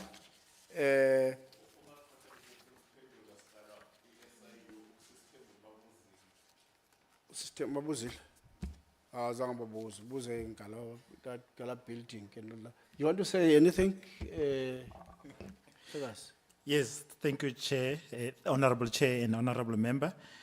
About the issue of the building that eventually cannot be utilized, I think I'll give to one of my colleagues to give context whether this particular building, is it within our scope. But generally, when we investigate, there are three things that we follow. The first one is we look at the process followed, being what is process did we follow in order to appoint the contractor who contracted either that building or any structure. The next process is we look at the value for money. Whether was there value for money, what was required and what has been delivered. I think that's where the issue comes in to say what is in the ground vis-a-vis what was required to be constructed. In that instance, we appoint QS or engineer to come and look at the structure and able to make a determination to say in terms of the structure, this is worth this much. And now it's worse now that even the structure is not fit for purpose. So it will be another different story. And in that instance, the process not followed and there's no value for money, we take those processes to special tribunal so that we can do the recovery on the money that has been spent from government. The last process is where we follow the money. After the money has been paid, where is the last cent dropped to? So that's the process that we follow. Those are the three distinct processes that we follow in order to make sure that what we investigate, we cover all the aspects. But in terms of this particular building, I'll ask the colleagues who was part of the visit to either confirm whether is it something that is within our proclamation that we're looking at. Mr. Mataba. Thanks, Mr. Kheto. Good day, Honorable Chair, Deputy Minister, and all protocol observed. With regard to the treatment plant, indeed it falls within our mandate in terms of the proclamation. We investigated the matter and is part of the civil action we instituted at the Polokwane High Court for a claim of 4.1 billion. We have procured the service of quantity surveyor to look at the building in general in terms of value for money. So when the matter goes for trial, those are the things which we will be submitting to the court for a fair and equitable relief. So a short answer to the question is that there is a consequence management in respect of the loss incurred on that building. Thank you. Are you okay? Thank you so much, Honorable Suaya. Colleagues, I think based on the questions which have been fielded and answered, there are maybe three elements from myself. One element relate to the ZZ2 instance. When we were in a meeting there was a gentleman who was tagged as working in the legal office when we were in the meeting at the municipal building, if you still remember. And that gentleman could not provide us with answers at the time. And he was dubbed as a responsible individual for these kinds of processes. We were a bit disturbed by that kind of experience, and the DDG made some undertaking, and I'm looking into the report now provided. It looks like we're still at the point when we asked that same question. That question is very important for us. You see, recently I learned that in the Eastern Cape, there is an area where you'll find that not necessarily contestation. You see, the farmers, understandably, they are on a commercial business. And because of such commercial business, they've got a huge investment in terms of their own produce. And they would somewhat export their products. It's a orange farms, citrus fruit. and there is a battle between them and the municipality, which is an authority.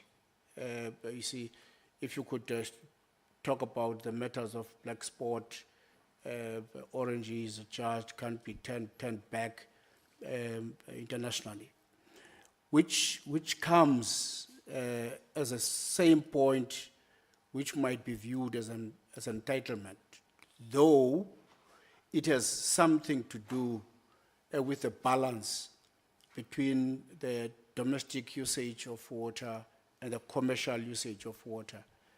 And at times they both compete on the treated water, which has to give yield into maximum benefit for the investment in such production.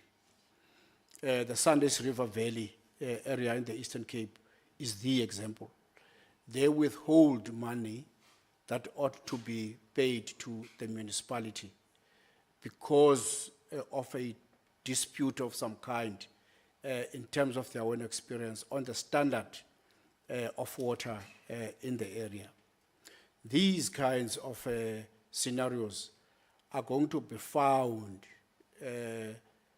in areas where there's organized farming communities who are mainly focusing on the high value crop production, and which requires some kind of closeness, because that responsibility becomes a responsibility of the national department on the legal standing of such in terms of interaction. So this matter is one of the matters which is a bit of urgency for us to look into. Once you talk about agricultural product and you relate to the economy of the area, and water is of use, and then the balancing between such need to be looked into.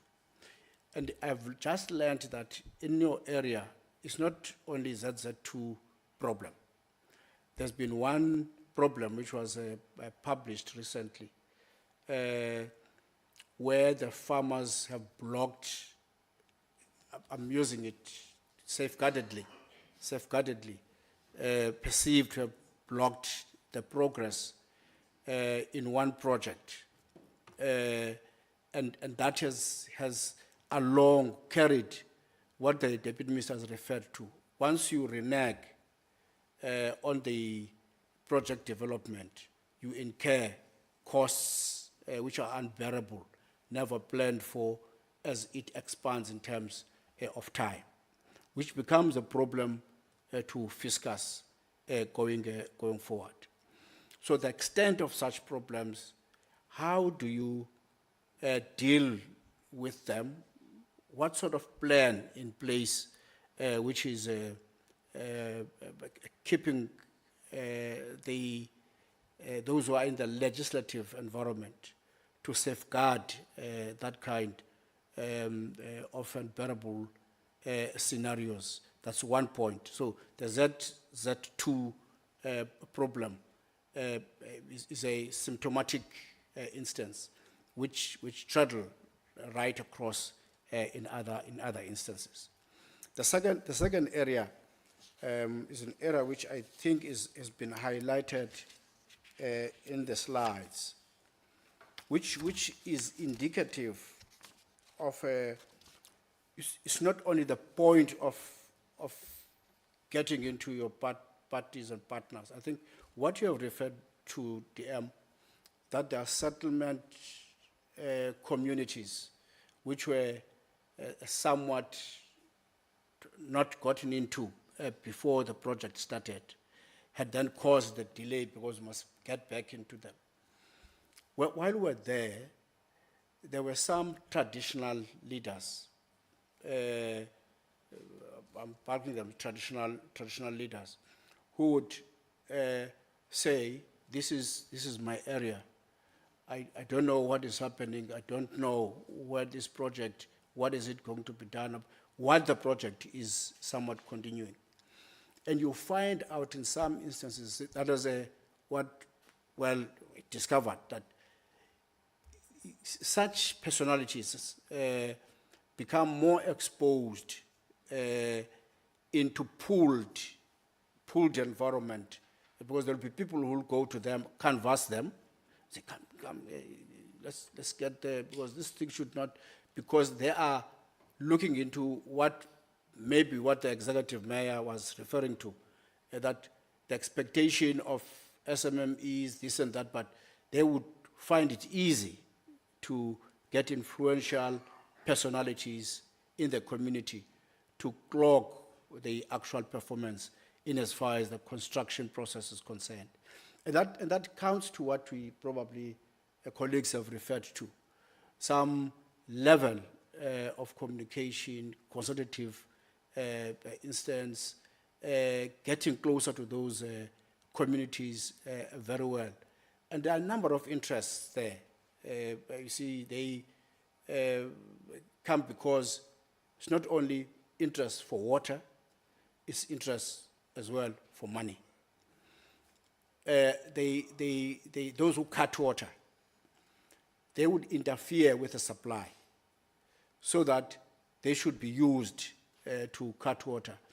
And when they do so, you would find out they make openings, whether into the valves, and they are disruptive in terms of the flow of that water.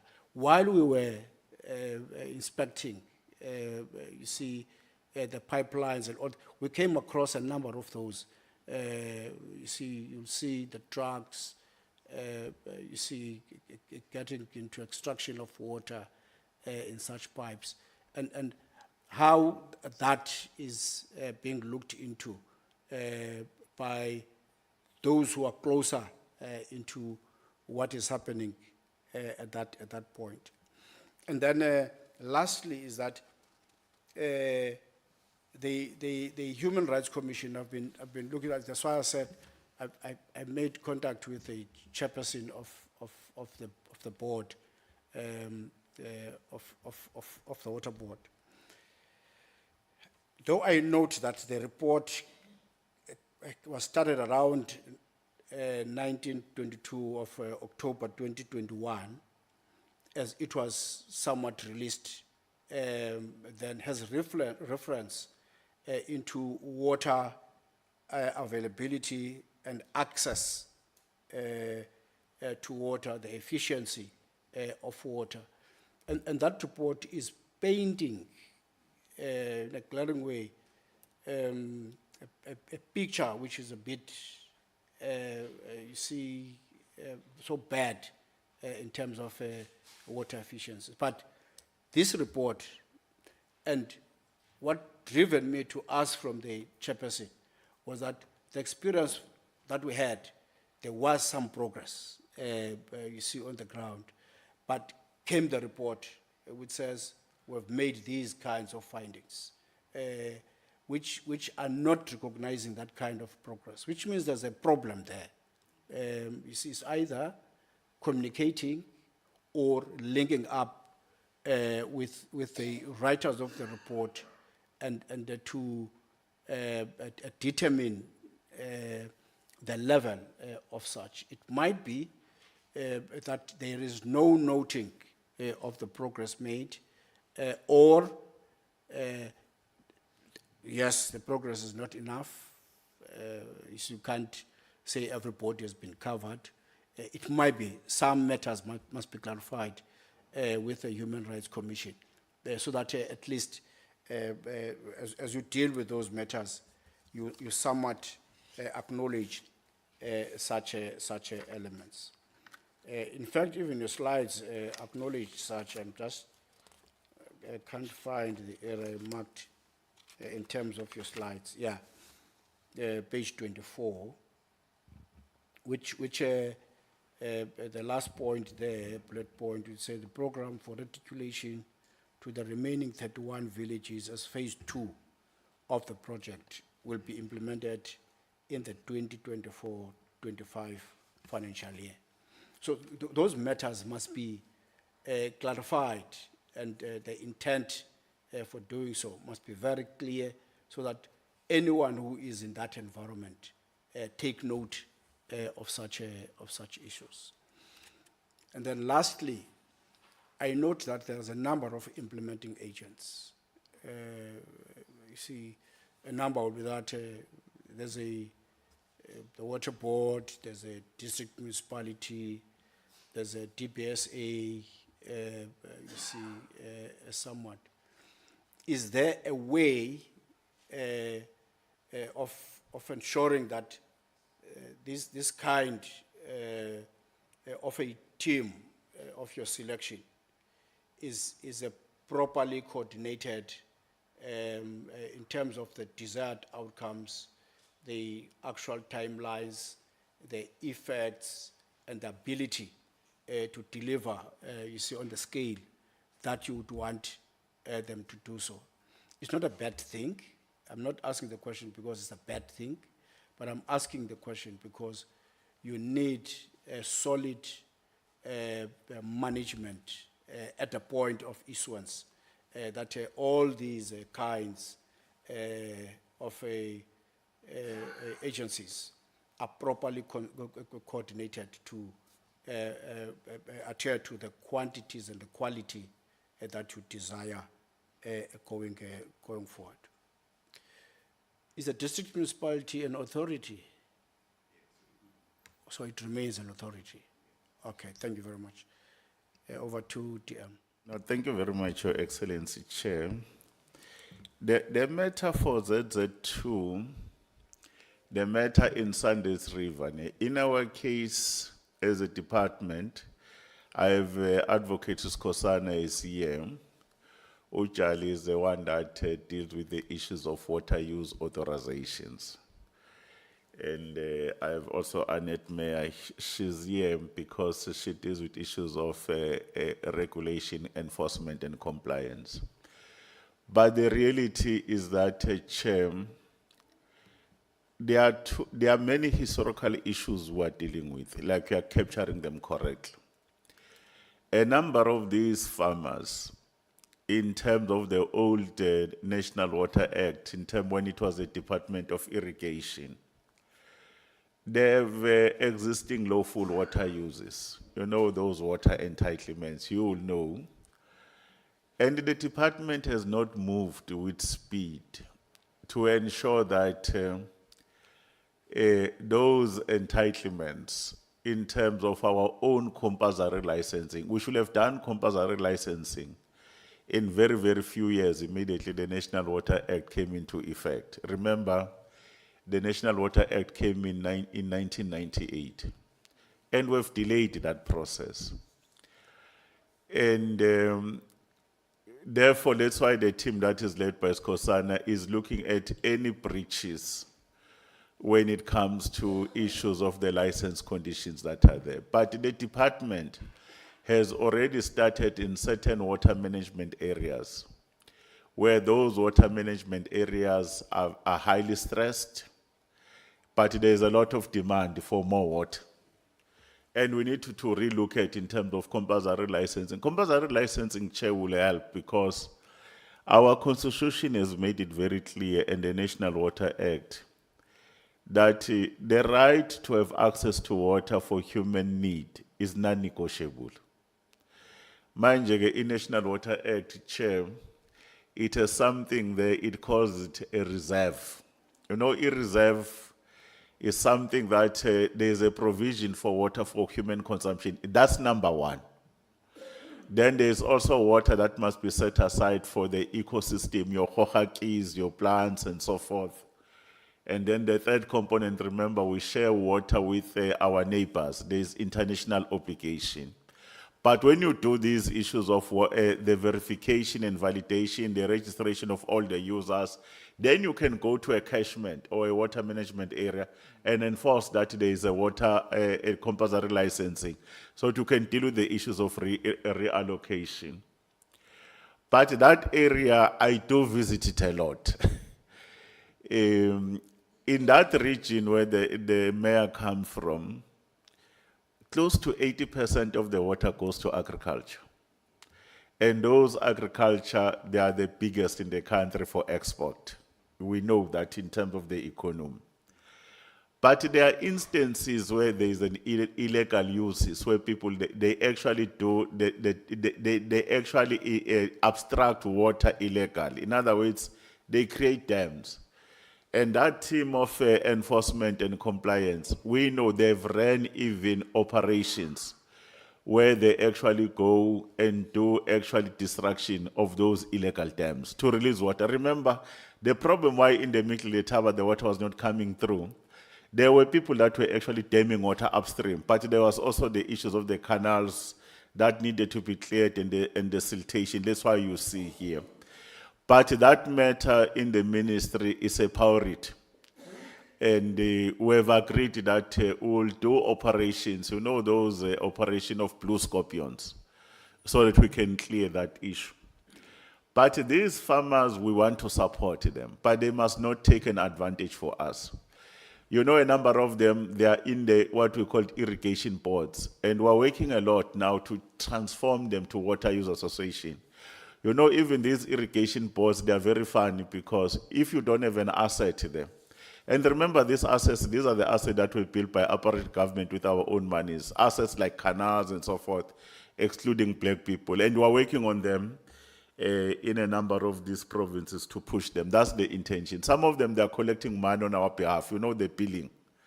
And those are some of the things. But as we are saying, the team will proceed with the issue of looking at the non-compliance with legislation, the license they have with other farmers. We'll proceed with the issues of verification and validation so that we can go to compulsory licensing, like the presentation says. And probably we need to do more, just, you know, lento lokuthi nibonakale ukuthi nibhizi, yabo?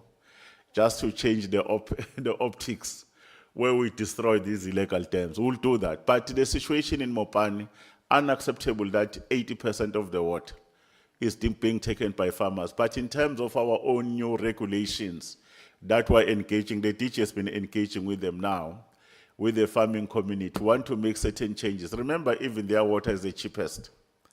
It's the cheapest. Remember, the water is the cheapest for business, but expensive for us, because it was an apartheid arrangement in terms of the tariffs. It's the very same thing. Electricity is more cheaper for business because they wanted to keep business to thrive during sanctions, and expensive. We're looking at those issues around water use charges so that we can be in a position to look at that. But more importantly, to deal with the issues of price setting and tariffs, there is an independent regulator we've appointed after we spoke with National Treasury and SALCA. They've already started, they are advising us those particular aspects. On your second matter, Your Excellency, Comrade Chair, this matter around water is an emotive issue. You know, if you have never lived in an experience where you don't know where water will come from, you don't know the pain. Now, if you have never appreciated that water is a source of life or water is life, it's a problem. I had an experience in a capital city for 10 days, there was no water. 10 days, no water in Pretoria. And my child phones and say, she doesn't say daily, she says she wants to speak to the Deputy Minister of Water. And say, Deputy Minister of Water, I don't have water and I want to go to school. The child is just in a primary school, they know their rights. And I could see that, oh, this thing is very serious. And when I went home, you struggle even just to know when are you go, where will you get the water to bath? Those are the things people go through. One of the things that we must appreciate is this institution our constitution have created. The Human Rights Commission, these are our biggest partners. We work with them all the time. Even 2 weeks ago, we met with the minister with the Human Rights Commission led by the chair. We look at the report of KwaZulu-Natal, Eastern Cape, Limpopo, Mpumalanga, Gauteng. They've done a very good job because they become the voice of the voiceless. You know, the Census 2022 report, it demonstrates the advances we've made. The advances we've made, and we must be very appreciative. But the reality, there are two issues. there are those that have not reached them. And hence our whole effort and directive by the president, we must never leave these people behind. It's inhumane. But then there is a problem when our own management of water in our country, or management of infrastructure, has not been to the level where we want, around O&M and other issues. You know, there are people who do have taps in their homes, but there is an infrastructure failure. In terms of availability now, it has come down. In terms of the real statistics, current statistics we have, more than 90% of South Africans have access to water infrastructure. But the question is, do they have access to water every day? And in certain instances, it has dropped to 67% or below, depending in each municipality. But working with the Public Protector, the Human Rights Commission, these are some of the issues we have said they make us to intervene, even where municipalities are failing. In Tshwane, we to intervene in Hammanskraal and in Rooiwal, as we know that currently we've put our water board there. They are going to do a package plant, increase to 40 megaliters, so that people of Hammanskraal have been denied a right to access to clean water for a number of years. And the very same thing the Human Rights Commission chair made us to intervene in Emfuleni. You remember the people of Emfuleni? Some children, they were born with sewer in their own homes, in their yards. Some, they even went to high schools. But with our own intervention, with our water boards, rainwater, we've cleaned those things. Even now, you go to Velcom, sewer running into the street, people have no water in Machabing. There are a number of them. Actually, when you look at the projects that are not just only supported by municipality, where minister intervenes ourselves because of these reports, we have more than 178 interventions that we're doing on the basis of these reports. Therefore, the plight of the people of the Eastern Cape and the plight of the people of Limpopo, historically, because of lack of investment by apartheid government and the growth in population there, those are the main areas where we want to spend, and we're spending more resources. Ngoba ngeke sikwazi ukuthi singachubeka chairperson abantu bengenawo amanzi on those particular areas. The issue of communication and so forth, we will take as a guide, Chair, because you've already guided us. But we can agree with you more that if we don't do the things we're supposed to do, we will create conditions for some scrupulous elements to exploit our people and our leaders. We are correct. Because the interests of business and their greed, they don't mind to use people of influence and raise the matter because it's a matter that affects everybody, but as if they are dealing with the matter when they are dealing with someone else. A new phenomenon now, this government has put a lot of money and resources, including infrastructure on the ground. When water is supposed to come into people's taps at home, most of the time the valves, the infrastructure is destroyed. And the interference with the valves and infrastructure in the main is because there's a collusion between those who work in the state, especially in municipalities, with some of these people who are private water tankers. That's why our policy position, we don't approve private tankering. And municipalities, we say, provide water in emergency conditions with your own tankers, by your own. Because if you don't do that, they will break a valve. When they break a valve, then they will quickly get the truck to come in, and the truck is going to be running around. Guess what?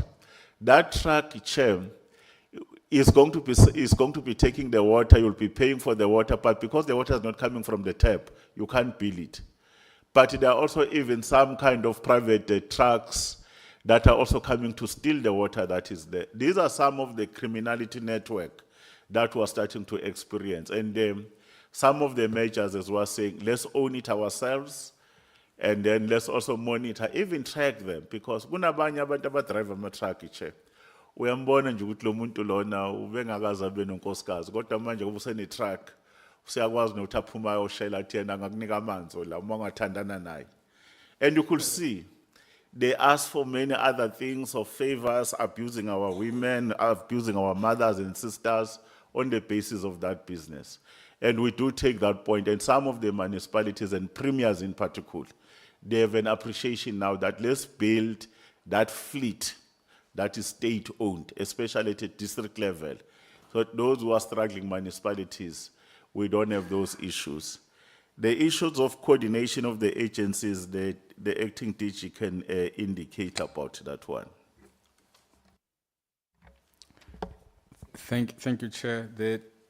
The question on the multiple implementing agent that you've raised, one DBSA and Lepelle as well as Mopan, the department treat each case differently. For instance, on the reticulation of the 55 villages, one of the reasons why Mopane remains the implementing agent is because the department has no intention to take away the function of the municipality.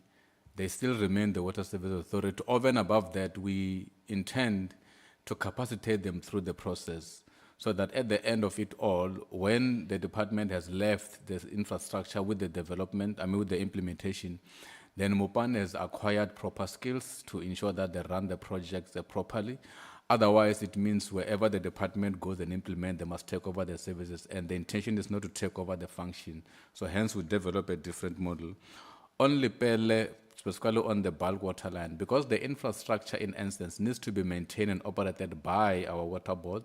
You've heard the DM indicate that our water board runs wall to wall, so they do the entire province. So this bulk infrastructure, once it's done, we rely on the water board to do operation and maintenance. So it's therefore feasible and easier for the department to have them be part of the implementing agent so that they know the ins and outs of that particular infrastructure when they take over. On DBSA, because there have been issues in the past, like in the Pele, in terms of capacity, we are grateful that now the chair and the CE have actually gave a feedback in this meeting that they're stabilizing the executive team. But in the past, they had issues in terms of the engineering services, the general managers, operation managers. Now, the upgrade, specifically this case of the Nandono water treatment works, they didn't have the capacity to do that, and the department could not delay on the implementation of the project. Hence, DBSA, specifically on that one, were therefore appointed as the implementing agent. Chair, the last part is on the phase 2 that you have raised on the 31 villages, the balance thereof. The question from the chair was if those roles and functions, specifically the integration thereof, needs to be clarified. Chair, we've only reported here on the plan, but we are able, DM, to later provide the project plan of those 31 villages, the ones that are affected. We can provide that information together with the project details for the 42 million, but we do have the information. Thank you, Chair. Thank you very much for the responses out there. We're getting into the close. The time now is 12:34.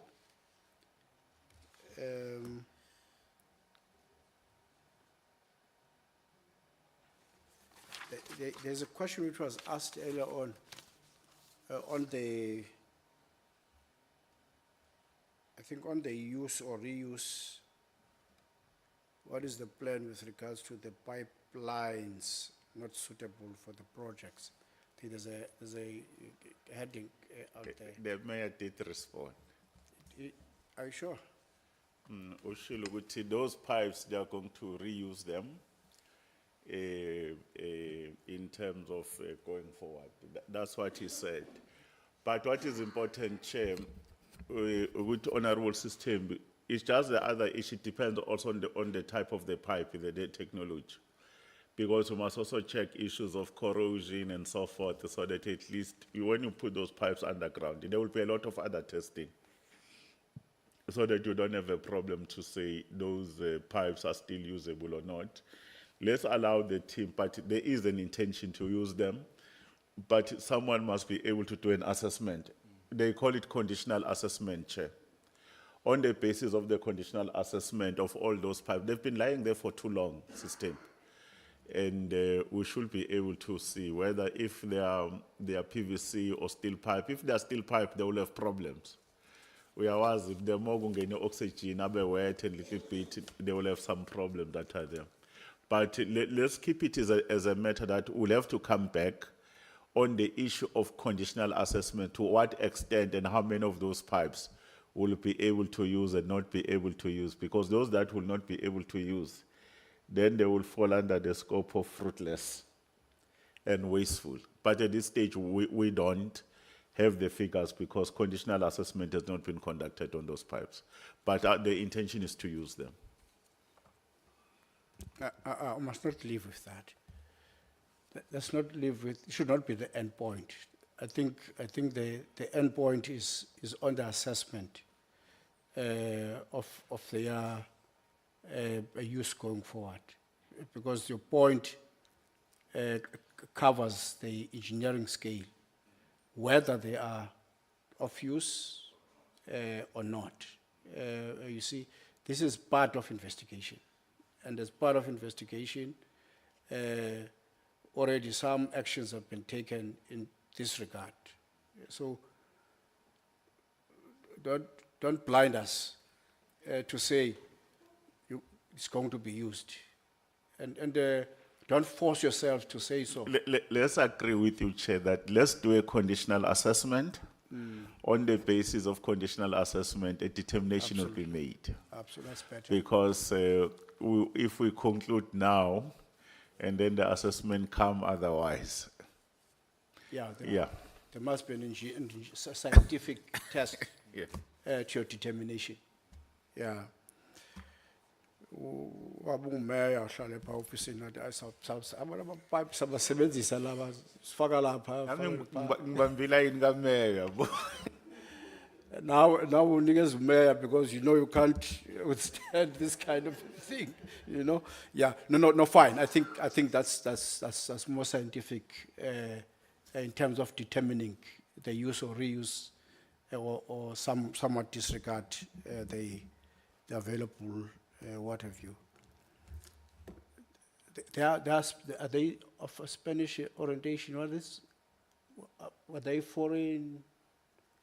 International acquired pipes?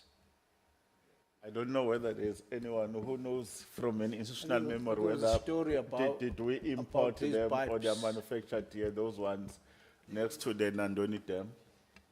No, they're not. I don't think they are somewhat. They are imported pipes. Yes, they were imported. They are imported pipes, which shows the risk of getting into these kinds of things. You know, knowingly. No, there are manufacturers here in the country, too many of them. You know, absolutely. Those are the mistakes that go with this kind of a decision. I think we can live with your commitment that there will be some assessment into them. And then you would come with that kind of determination. Colleagues, I think we are arriving at the end of our briefing. Deputy Minister, do you have one or two things for closure? No, we just want to convey our sincere gratitude to the leadership of SCOPA led by yourself and the other members. And our intention is to run a clean governance account, but more importantly, the water must flow into people's homes. And also to thank our strong cooperation that exists with law enforcement agencies, especially the SIU, Human Rights Commission, Public Protector's Office. And lastly, ngicela unginike usisithembi ngeweekend ayongijoyina egroundini. Ngizoya eMopane naseVembe naye. Thank you. Thank you very much, DM. I didn't know that you are a pastor. I had it here for the first time. My church is big, you know, it normally have meetings on Mondays. No, fine, no, fine. So thank you very much to yourself and your team, the SIU, the mayor, the water board, for your presence here today and the inputs that you have given. I'm sure you could attest to the fact that we take provision of services very seriously, more so with the backing on financial accountability. The strength to such is that the fiscus is enriched through productive outcomes.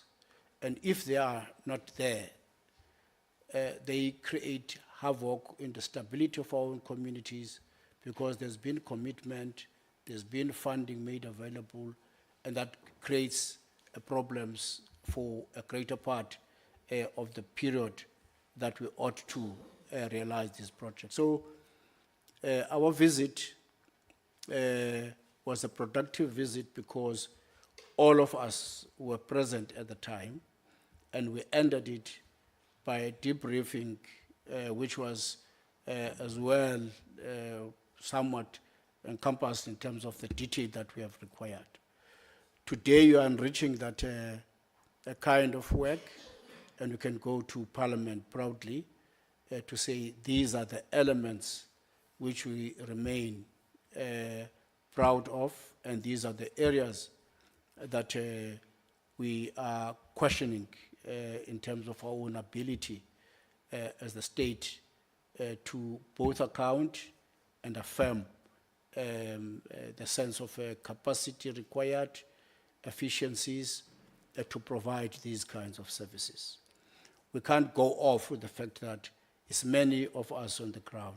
As I've indicated, there's a recent report by the Human Rights Commission which should make sense to us in terms of the extension of that a kind of ability to provide these services. Working together, we can indeed improve not only the understanding, but the total outcomes that we want to realize there. Thank you very much for your attendance of the meeting. Thanks for the reports, and we hope that those elements which are still outstanding are going to be furnished to us not later than 7 days, 14 days. At least you have that information. We'll appreciate that if you could do so. Nihambe kakuhle ke ubheke emakhaya emsebenzini. Till we meet again. Thank you very much. Enkosi Meeting Sihlalo. adjourns. Thank you. Okay. Do you invite them for lunch? Is there anything? Is there any lunch? Is there lunch? I'm told that there is lunch just along here. We are all invited for lunch.